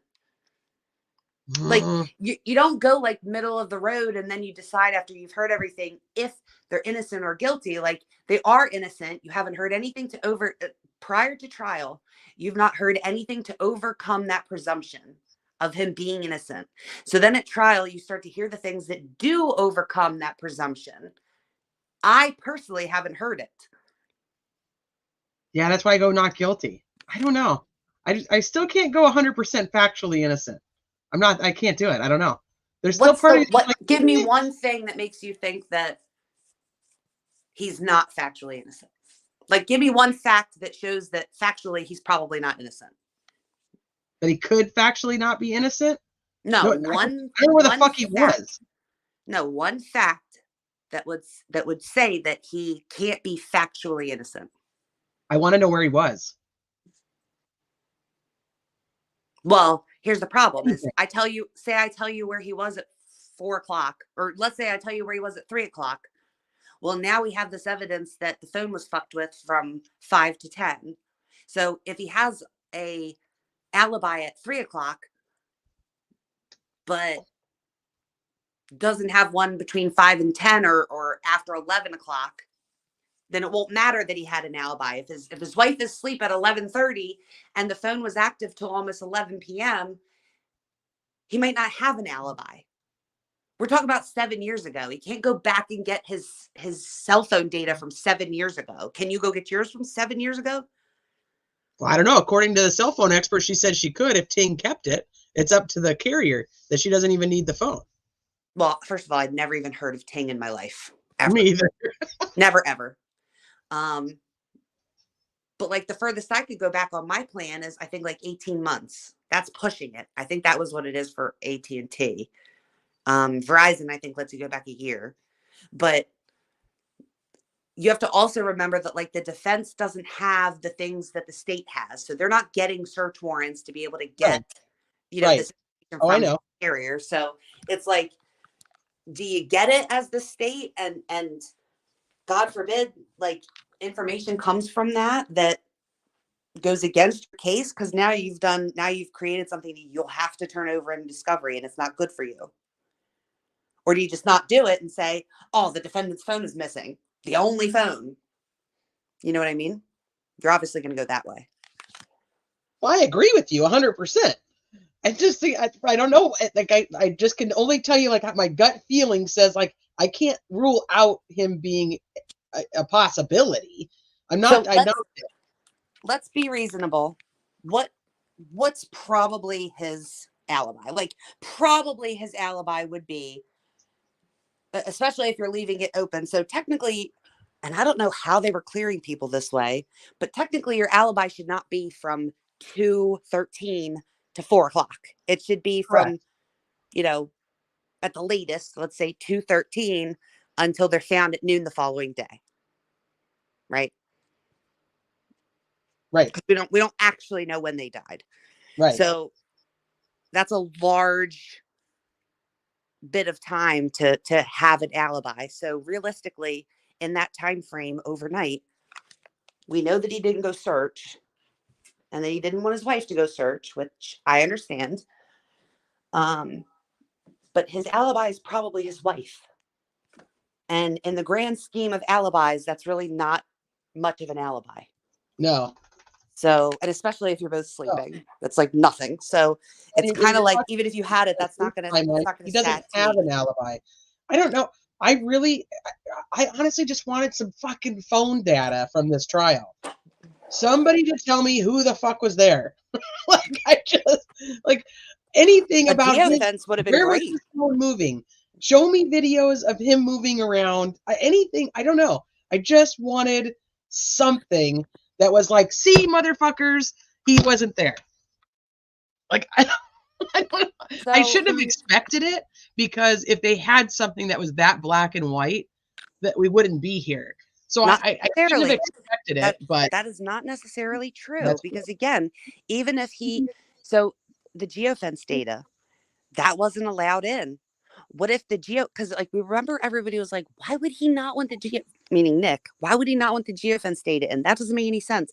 Like if Richard Allen was on the geofence data, then you would presume that he would want that in. And if he wasn't on the geofence data, you would presume he would want that in also, because it's like, oh, well, he didn't take his phone with him and he said that he was on his phone and I blah, agree. blah, blah, blah. But the problem is maybe you don't want it in because he did leave at 1:30 and the geofence confirms that. Do you see what I'm saying? I agree with you. So now This is that why can't come in. I can't even explain how I just can only tell you, like, this is how I feel about that part of it. But ultimately, it doesn't matter because, like, well, one, I'm not on the fucking jury, so it really doesn't matter. But two, even if I was on the jury, they did not prove it beyond a reasonable doubt to me. So if I was on the jury, I'd still vote not guilty. I mean, that's all I got. The other part, I'm just like, I'd like It's some so more crazy. info. It's crazy to me. I like to think that I would be able to somehow, whether it be like my neighbor's Ring cameras, like my neighbors surrounding me have Ring cameras. I have a Ring camera. Like if I needed an alibi, I would like to think I would surely have one. But that's like talking about in like the short term. My neighbor's Ring camera is not going to exist 7 years from now to help me with my alibi. That's the problem. It's hard as fuck to do that years and years and years and years and years. Even if you like, okay, let's say you went to let's look at Nick's side, right? One of these confessions is that he stopped at the store and he got beer on the way home from his mom's. He drank the 3 beers, blah, blah, blah, blah. You know the story. He can't even go back. Nick can't even go back to get surveillance camera footage from wherever he might have bought beer to confirm that he actually bought beer. No, done. Like it's a problem. Like when we're this far out of stuff, it's really hard. And for me, I don't know. And I also have to wonder like how we have so much DNA that's we thought all this DNA might be like far away from the bodies and stuff. Dude, there's like DNA in the bodies, on the all bodies. over the fucking bodies. Yeah, and we don't know whose it is. Like that's insane to me. It's really crazy to me that there isn't the killer's DNA by these wounds, because any type of sharp force object like that, typically, they tell you like it's you end up the perpetrator ends up hurt. I'm really interested in that too. Like, did he have gloves on then? The way I see it also with this whole thing, and I get being underwhelmed by both sides, but like Gall did not tie the hands of Nick McClelland and what evidence he could present. So the things that we're saying we wish we could see from the defense, we're forgetting she excluded a lot of their defense. Yeah, I know. But like none of Nick's got excluded. You see what I'm saying? So he should have everything he has. Like even the confession. This is everything that Nick has. Huh? This is everything that Nick has. Exactly. This was the biggest issue going into this, was that everybody kept saying like there's going to be that they're going to have something else. They're not going to show all their cards. There's going to be something else. We got nothing. I'm here to tell you. So pissed at the end of the state's presentation of evidence. Like, what the F? We got nothing. Bob always says, and I say it too, and nobody believes me. He's a lawyer, but still they don't believe him. That the state is not hiding like their strongest evidence from the only piece of information that they're putting out to the public when they arrest somebody, because they're going to save it for whatever reason, like for a trial, when you have the possibility of your probable cause affidavit for arrest being insufficient. You don't leave out like the really important shit that makes somebody look super guilty, because then it's not going to be argued. No. And this is why I said, you think that if it is a hung jury and it's like an 11-1 or a 10-2, that Nick would go back to court with this exact same evidence. He would. And I just can't. That would just be like the stupidest shit ever. No, he would 100%. And now we know that he has the state. Not only was there not bombshells that he was hiding that he had, but he didn't get anything extra. He got nothing else, no additional evidence at all in the last 2 years that man's been arrested. Not even people calling in to talk about how fucking weird it was. Yeah, where's all the witnesses that are like, this guy was a fucking creepy piece of shit and he did all this weird shit? What about remember all the we heard that he had sexually harassed all the people at work, and he just all the creepy shit that he did. We didn't get any of that.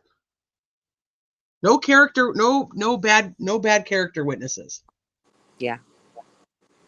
It just doesn't exist. The only thing that we got that was extra, aside from what was in that probable cause affidavit 2 years ago, is these confessions that, again, if I wouldn't trust a homeless person on the side of the road talking crazy, covering themselves in feces, and just blurting out random things, I don't know why I would believe this person who's doing all those same actions and blurting out random insane things.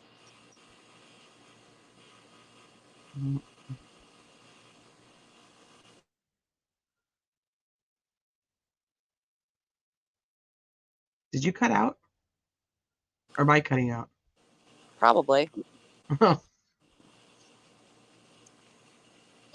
don't know. So we got closing arguments and then we got the jury. That's it. That's a done deal. It's a done deal after that. Well, they don't need good character with the witnesses. Like, you're not going to you have someone here that's like accused. Now, you would put you're going to put good people on to say good things about him if you're like going into the sentencing phase and you're trying to like decrease the amount of time. That's the time to talk about him as a person, not necessarily for this. If that makes sense. That's good character witnesses. You had 2 of his family members that go up there and say that they love him and they wouldn't lie for him. Well, they just went up. I mean, their whole point, the whole reason that they even got brought up there in the first place was to show that he was making false confessions to things. Yeah. If there existed a Chris and whatever the other, Kevin, if those people even existed, like they probably would have put them up too. You know what I mean? This is what we have from the preliminary. I'll send it to you, or Sleuthy will send it to you, Travis. We'll get it to you. Hold on. Let me grab it real quick. Where the hell is it? I got it. You got it for Travis?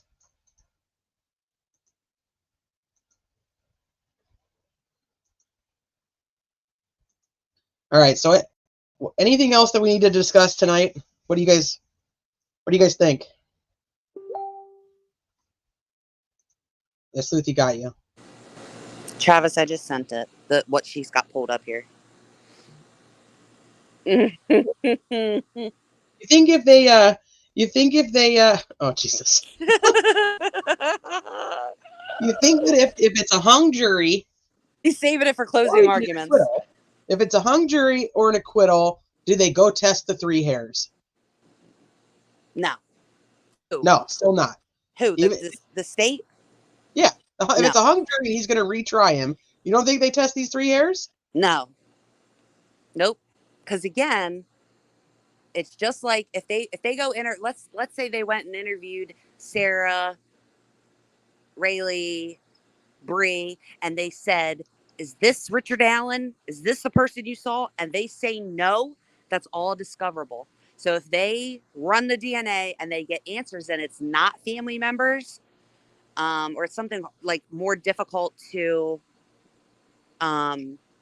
explain, like that it went through the wash or whatever, that's going to come out. Like at that point, you're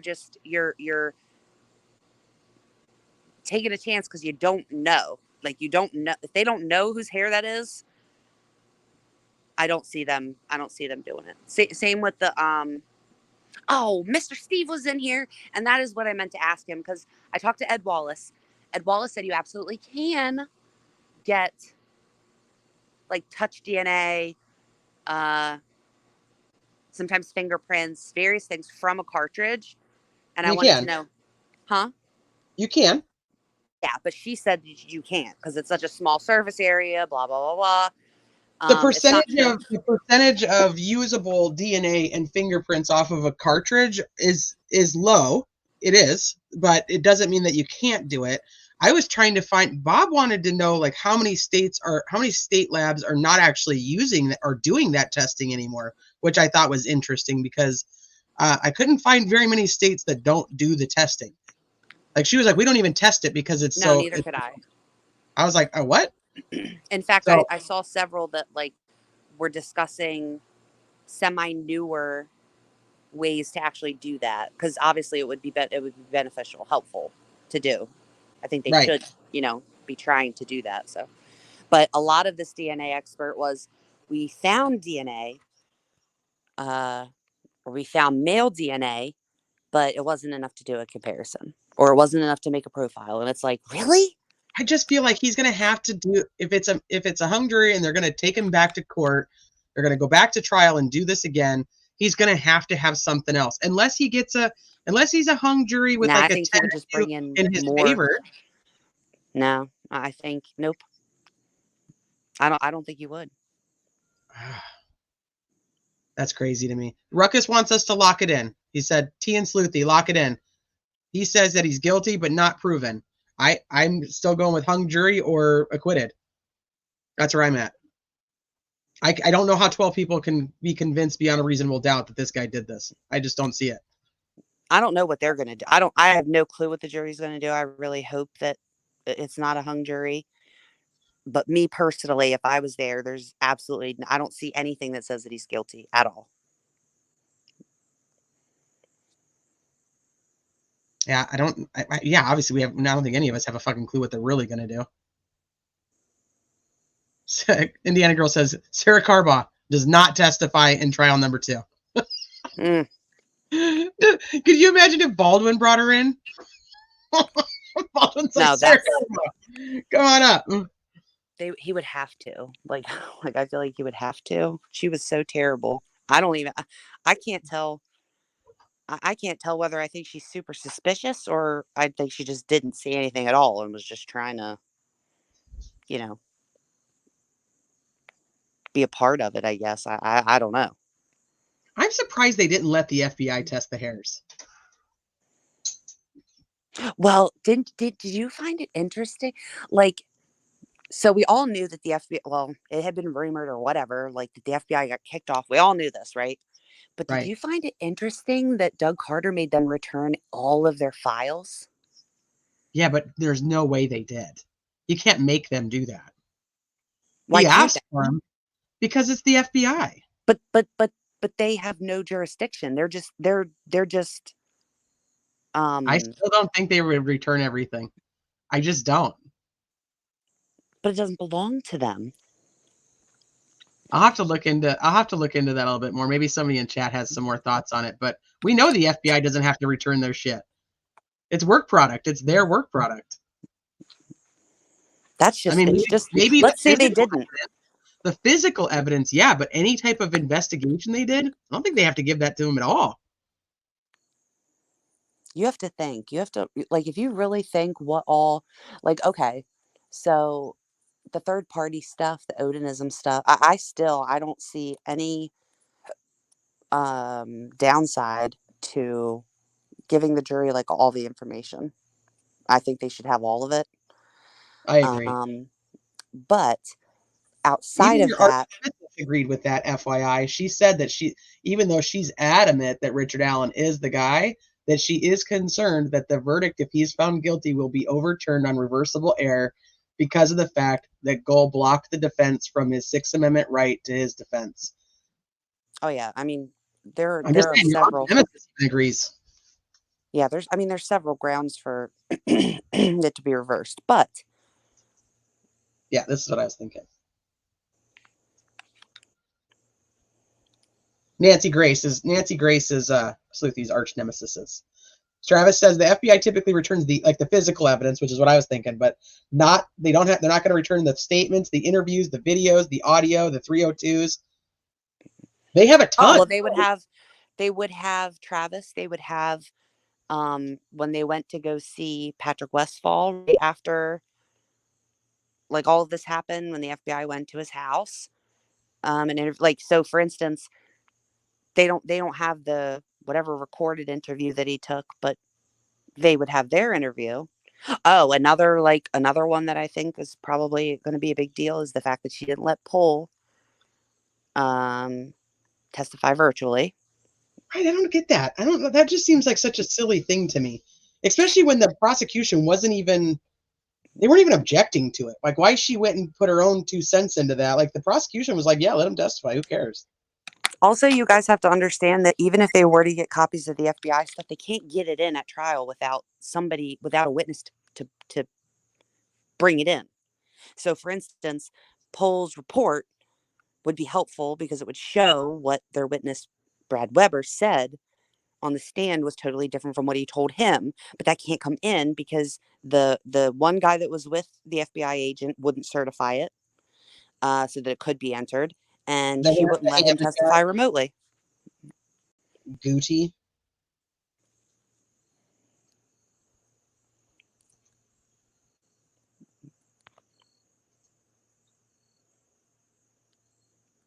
Let me see. Does it matter how you... Oh, you're talking to Ruckus. All of his former cases should be reviewed. All the Ron Logan stuff does belong with the FBI. Not all of it, but a lot of it did. A lot of it belongs with the FBI. But Ron Logan wanted to put his own shit out there, so a lot of stuff came straight from Ron Logan. I guess that's another big thing. Is do they, if it is a hung jury and it goes back to trial, then does Gull keep her position? Are they able to get her off? Are they able to get third party in? Does it? Oh, I told you. So normally, no. I mean, normally they would get her, but I think there's more than enough reasons to give to get somebody else. Something I found interesting about the FBI thing, you probably did too, was when I guess it was at the 3-day hearings when they were talking about Nicole's affidavit for the search warrant to search Ron Logan's, and it was mentioned that she said that they were looking for like Norse pagan books and books on runes. Yeah, when they were searching his house. Yeah, so I find that interesting because that was in March. I was just thinking, wasn't Nicole on the prosecution witness list? Didn't they say they were adding her like one of the first days of jury trial when they named like their 100 people or whatever? Remember?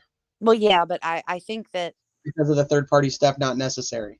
Yeah, well, and also I think just in general, it's one of those like rather have them there and then not need them than need them and not be able to bring them in because we didn't say anything.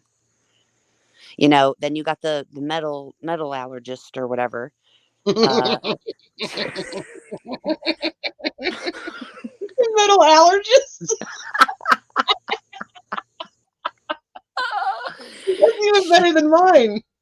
She didn't allow that. That's the best way I could say it. I'm not going to fumble all over that word. I'm just going to call him a metal allergist. I thought about him when the gun guy was testifying. What was it? Was it Warren? I think it was Warren. When he was testifying and they were like, did you do your own tests on this, that, and the other? And I'm thinking they may not have asked him to do those types of tests because they had Tobin. I thought about him. I thought about Tobin the minute that a juror specifically asked Oberg about metals, like how a metal would react. I thought, wonder who'd be qualified to talk about this. Perhaps a metal allergist? A metal allergist would absolutely be qualified to talk about that. So clearly they wanted to know specifically about how the metal would react. She's not qualified. He's qualified, but he couldn't come in. Let's see. What about P. Brown and his alibi and the officer that later unalived himself? Yeah, that's an rabbit hole. I now that it's over, like now that they've said everything, and we can do this like another day because I'm fully prepared to like present this to you and others because I've not like said anything just in case it seems things would be heard, and that kind of like the Google, so kind of like Cecil, heard something, and then immediately, it's so funny because when they were reporting on this headphone jack situation, I saw people popping up all over the place talking about how they Googled it, and it was they found that dirt and water and blah blah blah. Literally, then when they started reporting on what Cecil said, it was like almost word for word for some of the comments that I was seeing pop up on random threads about what this FBI lady said about the phone jack or the headphone jack. So I pretty quickly prior to that had learned like not to start saying. So for instance, when the Brad Weber stuff started coming up and the screenshots of back in March when somebody knew about what he had told Dr. Walla, you posted the screenshot and then other people's. So then anyway, somebody put it in like my DM, like in like a group DM, and I was like, I'm trying to ignore it. I don't want to draw attention to it because it's like then you get the opportunity to explain it, and I don't think that's quote fair. Oh, this my screenshot? Yeah, like as a warning, as a heads up. If you think that Walla has not been listening to everything happening this entire time, you're crazy. So I thought if they bring Walla up to impeach her, Bing bang. yeah, if they bring her up to impeach Oh, I her, got this you. now gives her opportunity to come up with some excuse for how somebody happened to guess exactly what her testimony was going to be on a confession that nobody should have known about. Right. But they were talking about Pat Brown. So if you go back to the very first or second day of testimony, so when Giancola and Pat Brown and I believe like one more other one testified, there's certain things about those testimonies as the people that were first on scene that doesn't make any fucking sense whatsoever. Do you know anything in particular that you recall off the top of your head? Mm-hmm. Oh, do you not want to talk about it right now? You want to talk about it after everything's all said and done? Well, I mean, we've almost been here for 4 hours. You said you wanted to go an hour ago. I don't know if you want to get into a whole conversation about that. That's okay. We could do it tomorrow too, because I'm gonna pop on at like 9 and just chill while we get updates and stuff, and then just kind of go over stuff like this too. So if you wanna, I don't know if you're busy in the morning or not, and you want to come back on, I'm gonna kind of just do this while we're waiting for updates on the closing arguments. So 9 in the morning? 9 my time. So what? That's like noon your time. Oh, well, yeah, I can. I just won't be able to talk a whole lot. Well, that sucks. Then do it now. What presentation? Oh, about this thing? The thing that I'm talking about? You have to, you'll have to like look at both of their testimony. Actually, I did like write up a little thing because basically when I was telling somebody about it, I was like, this isn't going to make any sense. Like in writing, I have to explain it to you verbally so that it makes sense. But there is like a discrepancy in terms of people showing up at the scene while other people were supposed to be literally there, the only people that were there, and others were saying that okay, it's hard to get into without actually getting into it. So Giancola, the whole purpose of his testimony essentially was to show that nobody was anywhere near the crime scene, right? Nobody could have fucked with it. Nobody could have dropped anything. Nobody, it wasn't like contaminated in any way. But he says when him and Yoder go down from the cemetery, they walked right past the body. Oh, that was the other purpose of his testimony, was to show that in broad daylight, they walked right past these girls and could not see them, right? The problem is that by the time he got there, the whole like reason he went down there, somebody else would have been there though, because Pat Brown was supposed to be standing like at the crime scene, like 10 feet from the girls. Let me see. Do we know what time he says he went down there? But Giancola says nobody was down near the bodies. Yeah. Well, and not in testimony, but Erskine said that he called Giancola and Yoder, that he called them and said, I found the bodies. Erskine? Yeah, not in testimony. That's what I'm saying. Oh yeah, no, I'm going just off the testimony that they gave.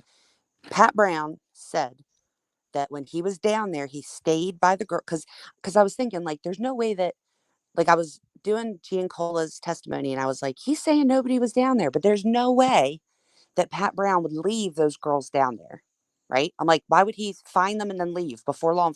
Like a normal person, and the way that his testimony presented was, he found them, he turned his back to them, he did not get closer than like 10 feet or 10 yards, whatever he said.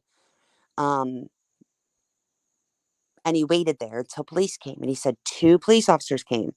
So we're talking Giancola and Yoder. Right. And then shortly after the 2 of them, Pat Brown, started walking back up to the cemetery. And by the time he was up there, like a whole bunch of law enforcement was there. So that jives. That jives with Giancola also, is that he got there, he went down to the creek from the cemetery, and it was like within minutes that police were there. But his story is that the purpose of his testimony was to say that he walked like within 30 feet of them to go down to the creek, and he did not see them. But when he was at the creek, someone across the creek, there was like a group of 4 people or something. They were yelling at him that they thought that the bodies had been found behind him. So he turned around and he saw something white, realized it was the girls, went over there, and there was nobody in the area. That's what he said. There was nobody in the area. Nobody was near the bodies. He stayed there at that spot the entire time until like 8 or 9 o'clock or something, when somebody relieved him. The problem with that is when he went down to the creek, when he was walking to the creek, prior to the people across the creek saying, hey, the bodies were found behind you, and him turning around and seeing them, he would have walked directly past Pat Brown standing there. Do you see what I'm saying? Right. I'm reading through it. So it's like he says, You can say that you missed the 2 deceased girls laying in the ground, but not a man standing up specifically waiting for you to show up, because you would, Pat Brown would obviously be like, hey, over here. You know what I mean? Like, he's not going to let them just walk past and not acknowledge him in any way. I guess the question would be, he goes down to the water to look at the clothes that are found. Mm-hmm. And then he says that when he's down there, then he's told that the bodies are behind him. Mm-hmm. So he had not seen the bodies on his walk down from the cemetery. Mm-hmm. From his vantage point, he could see a whitish color that stood out, but he couldn't make out what it was. He approached the area and saw the bodies of both girls. Mm-hmm. He recognized them, saw the lacerations, knew they were dead. Okay, so he did not. I don't see where it says that nobody was there, though. Where'd you get these? Is this off of mine? You got them off of me? I would think so. Yeah. Then it should be there. Then you might have to go down further. He says there was nobody nearby. He says there was a substantial amount of blood on the bodies and underneath the bodies. He got to it within about 10 yards of the bodies. There was nobody nearby. Mm-hmm. Right here. That can't be true, because Pat Brown was standing there. And so was Melissa. Well, if you go to Pat Brown's testimony, his was that when he was there, there was like 2 people that came off from like the west side. Like there were people coming, and he told them to go back the way they came. I can pull up Pat's. From the 30 to 40 yards from where the girls were ultimately found. Yoder was taking down the names of the people that were in the area. Giancola had phone service. He said to make sure nobody wandered into the scene. Nobody got close to the scene on his watch, which was within approximately 10 yards of the bodies, and the Indiana State Troopers were the first to arrive after them. But he doesn't even mention Pat Brown being there. How does he not see Pat Brown? I see what you're saying. Yeah. How does he not see Pat Brown on his way to the creek? Because Pat Brown would have already been standing there. Interesting. Criminality, is that slide on your webpage thingy? Yeah, so how does he not see Pat Brown? Right. Let me go back to Pat Brown real quick. He got under Pat Brown says he got about 5 feet from the bodies and did not see anyone get any closer. Law enforcement arrived at the cemetery and told him and the other searchers to go back the direction they came from.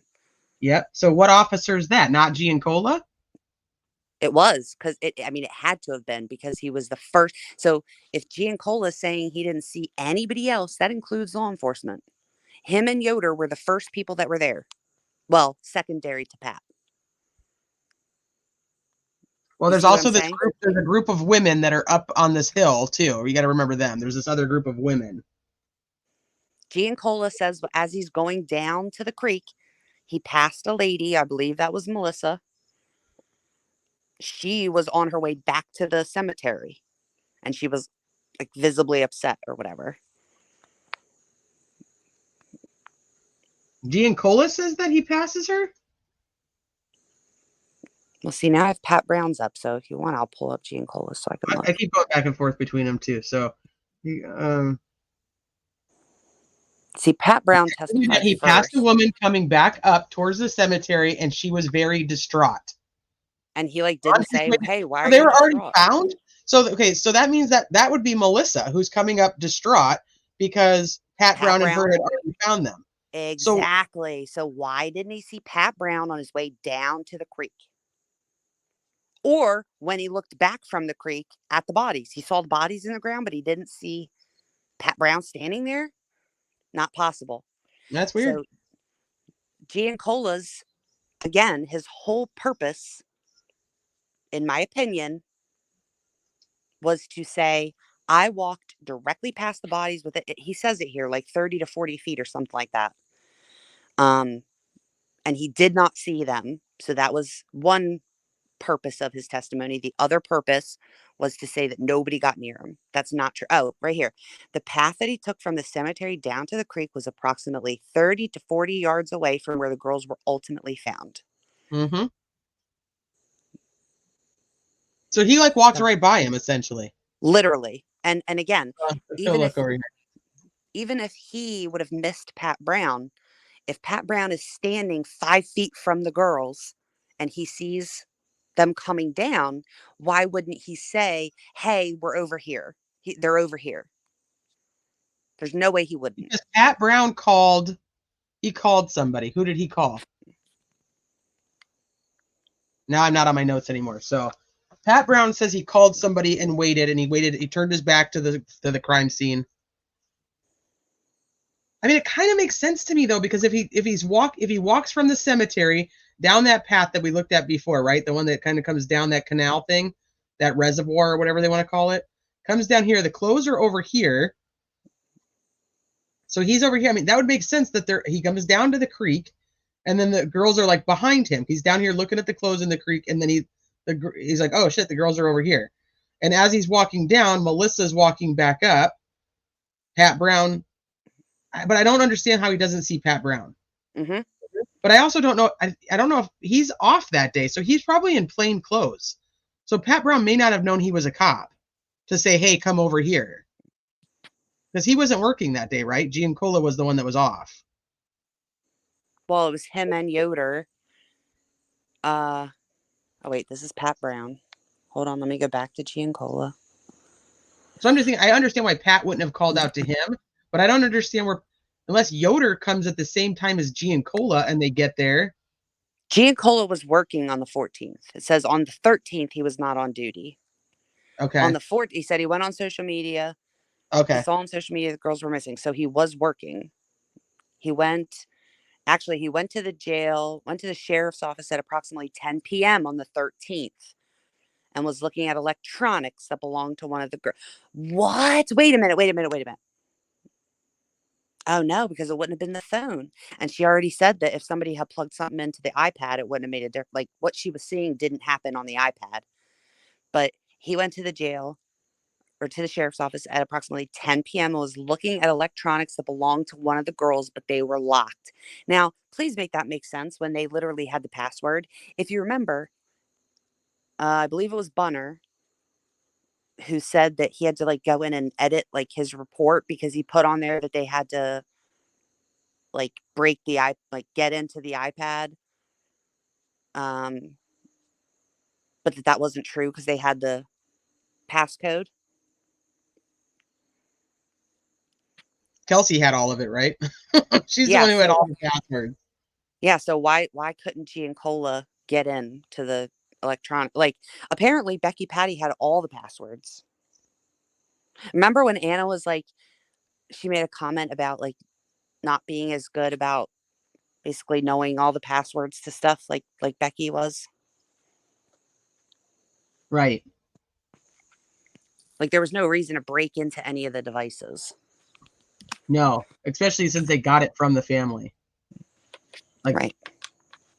I'm starting to because it was too steep to cross. I'm just rereading this. He walked straight down to the creek and he did not see the girls, but he was notified that the girls had been found. Okay, so, this is all, so he's walking down there. He got to the water's edge and was able to see 4 people over on the north side. We know that. That's the Also, can I just say this? Can I say this too? They're basing this idea that they went down that one side of the bridge because of the disturbance that they noticed on the 13th. The disturbance in the ground that went down to the private drive from the bridge, the south end. But for some reason, it's like overlooked. Nobody's taking into account the fact that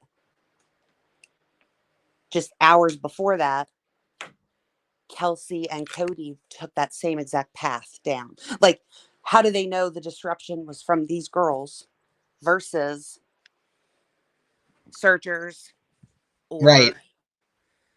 Kelsey and Cody who took that exact path?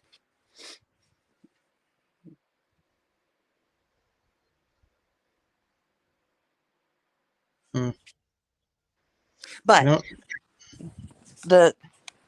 the main thing that I was bringing up was, how did he not see Pat Brown?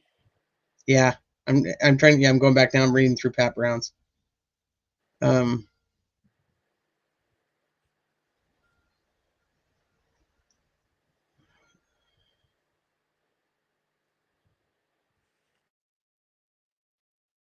He ran into Melissa.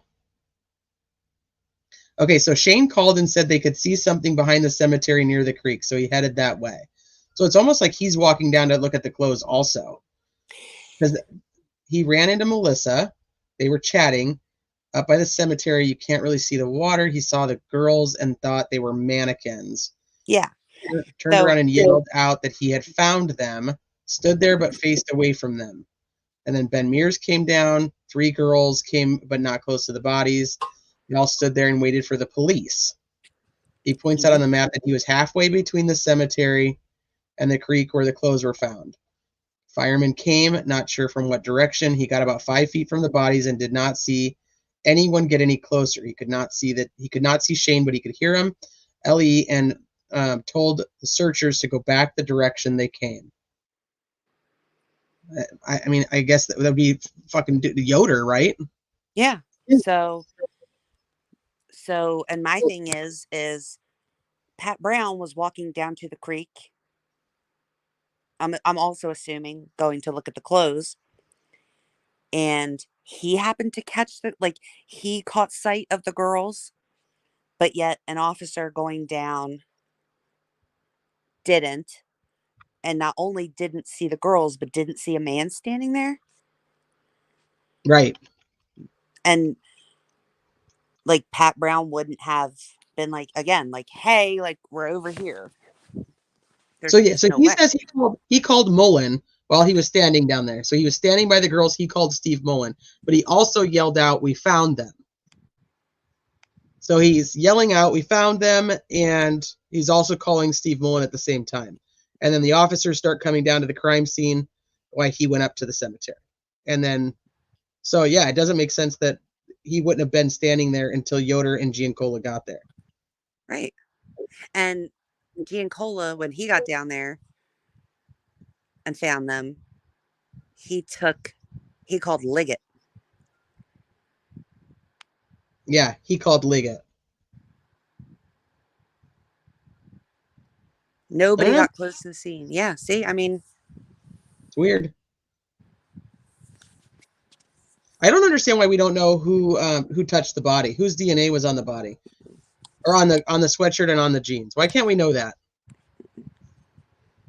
There's a lot of DNA. Yeah, I who want to know. attempted- We don't even know that that's the same. That this the same person's DNA. Right. All right, so let me see. All right, so Travis wanted to know. This is for anybody who isn't aware. So there's a Prezi that I have. It's got as much information as I could put in here. There's like 4 areas that are not finished. And in the Prezi, it takes you to essentially anything and everything that I have.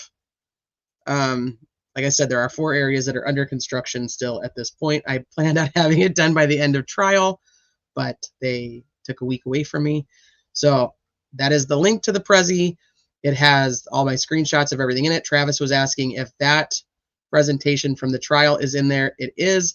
So under persons of interest, we have Richard Allen. You go to Richard Allen, you have all of his court documents. They're hyperlinks. This one is from All Eyes on Delphi, where she has them all in chronological order here. There is all the transcripts that we've requested between all of us, all here, all links. You can click on them, get right to any of the transcripts that you're looking for. You'll find them there. And if you go to trial testimony, there is a link here that takes you to the presentation that has all of Sleuthy's notes as she's taking notes of the note takers. So it has, you can go straight through it, and it has all your opening statements. And this is, once again, something else that's not done. We're not caught up on notes, but it has who they are, who testified, what day they testified. It's got a picture of them, if I could find one, so that you could, see who's testifying. See, you'll be able to tell what attorney is doing the direct, what attorney is doing the cross. It's got that in there. So that link is also in everything that I have is inside the Prezi. It may just be linked to something, some other type of information, if that makes sense. Like, because that presentation is made on Canva. Sleuthy sends me her docs, her info is in a Google Doc. I should probably just stick those straight in there too, in case people just want those. Maybe I'll do that. Maybe I'll go back and do that. I was Under going to trial. say, if you made this a Google slide, like basically the same thing, but if you made it a Google, because this doesn't update as your, like when we have the link doesn't automatically update, does it? So the Prezi, if you Google it, it's auto updated on Google. So if you just do like Delphi Prezi under Google, it gives you my latest edition. Other than that, for whatever weird reason, if I have to like get new links, I don't know why that is. Yeah. Like if I send you the link, but if you go on Google, just put like Prezi, Prezi and Delphi, then it pops up like normal. So like I said, there are sections that are not complete. Timeline, not done. I started it, never went back to it. There is all the interviews for the family. I'm working on it. Haven't been able to finish it yet, but working on it. So there's that one. It's got law enforcement, I think, is the other big section that I didn't finish. So going in, it's got each person. So I haven't been able to put all the people in yet, as you can see. So there are areas that are like under construction, but it's got, lovely Doug Carter sketches, not a photograph. That was another thing we learned. There's Mr. Holman. So just like I said, it's not 100%, but it has a lot of shit in here. This thing takes up a lot of room. It's got all the searchers. You can go to any of the searchers. It's got all the areas for all their screenshots. It's got like Eric Williams, one of the searchers. It's got links directly to the channels that they interviewed them, like Ruckus Rocks interviewed Eric Williams. It's got links directly to Ruckus's channel. About right there. I'll take you just through like it. a lot of other things, it's a possibility, and probably more so than I. So it's got anything I can add here. Here's everything that you want to know about Pat Brown, all the screenshots that concern Pat Brown, everything that was talked about him. Becky's sister. This is Melissa, that we now know her name, and so she's talking. This is all the screenshots that have to do with her. Michelle Keene, who I think is one of the group of 3 girls. So anyway, there you go. There's your searchers, screenshots about searchers, anything I could possibly have that I could give you, I put it in here. Crime scene photos is not of the girls. It is of the actual scene. Just FYI. It's got anything you want to talk about with the leaks. It's got that up here. It's got your clothing, all the lives about it, your thumb drive map that was leaked from Brandon Woodhouse. Crime scene photos are that they're not here, but this is the information and the dates around it. Your F tree. Anyway, so there you go. Family tree. Just anything that you want to know. So this is the link for the most up-to-date one. Otherwise, you can just Google it, and you guys better not be arguing with each other. You guys be nice. I wasn't even looking at chat, so I have no idea. But there you go, Travis. It is in there under persons of interest, under Richard Allen, under trial testimony. You want me to put the Prezi in a Google slide? Or you want me to put the... What do you want me to put in a Google Slides? Do you want me to put the Canva into Google Slides? The testimony? No, I was saying if there was no way to like Google it and get it to show up the most recent, if you did it on Google Slides, it would update, like the link you share would update in real time for everybody. That's all. Oh, I got you because it's Google. Yeah, I got you. Okay. All right. Yeah, we're going to bed too. I'm going to bed. Yeah, we're done. I'll be back in the morning. Sleuthie hopefully will be back in the morning with us, even if she can't talk a lot. Yeah, I'll be here. So at 9 o'clock my time, we'll just come back. We're going to just chill. We'll go through whatever you guys want to. I still have a couple videos I want to show you guys, so we can do that tomorrow morning. And just get updates as we're going through and listening to, or reading, I should say, about closing arguments, closing statements, whatever you want to call them. But there you have it. Sleuthie, thank you for hanging out with me and decompressing and debriefing on the Delphi trial before it's over. Of course. Goodness. Go to bed. Try not to think too hard about why Giancola didn't see Pat Brown. But if you get an answer, though, you need to let me know. Maybe we'll just message him after this is all said and done, because they won't be under a gag order anymore. Well, I guess maybe they will be if he's going to go back and try to retry it. All right, we'll talk mañana. Go get some sleep. Thank you for hanging out with me. Chat, as always, I love you guys. Thank you for being here. I'm sorry I wasn't paying attention to chat. I hope you guys were being kind to each other, because that's really my only requirement for the chat, is just to not be an asshole. So thank you guys for being here. I know you guys have 1,000 other places you could spend your time, and yet you choose to spend your time here with us. And I don't know why sometimes, but you do, and I appreciate it. So thank you. I will see you mañana. Do you dare to follow me down? Head into the unknown.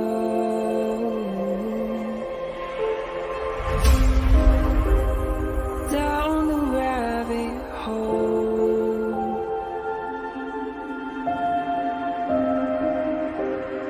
Where it stops, no one knows.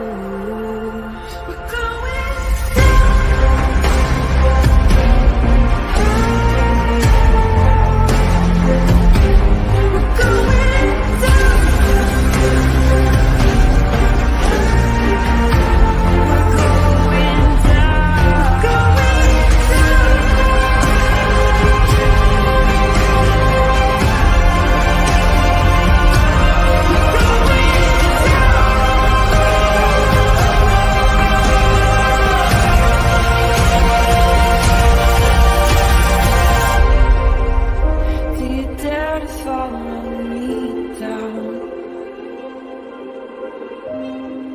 head into the unknown.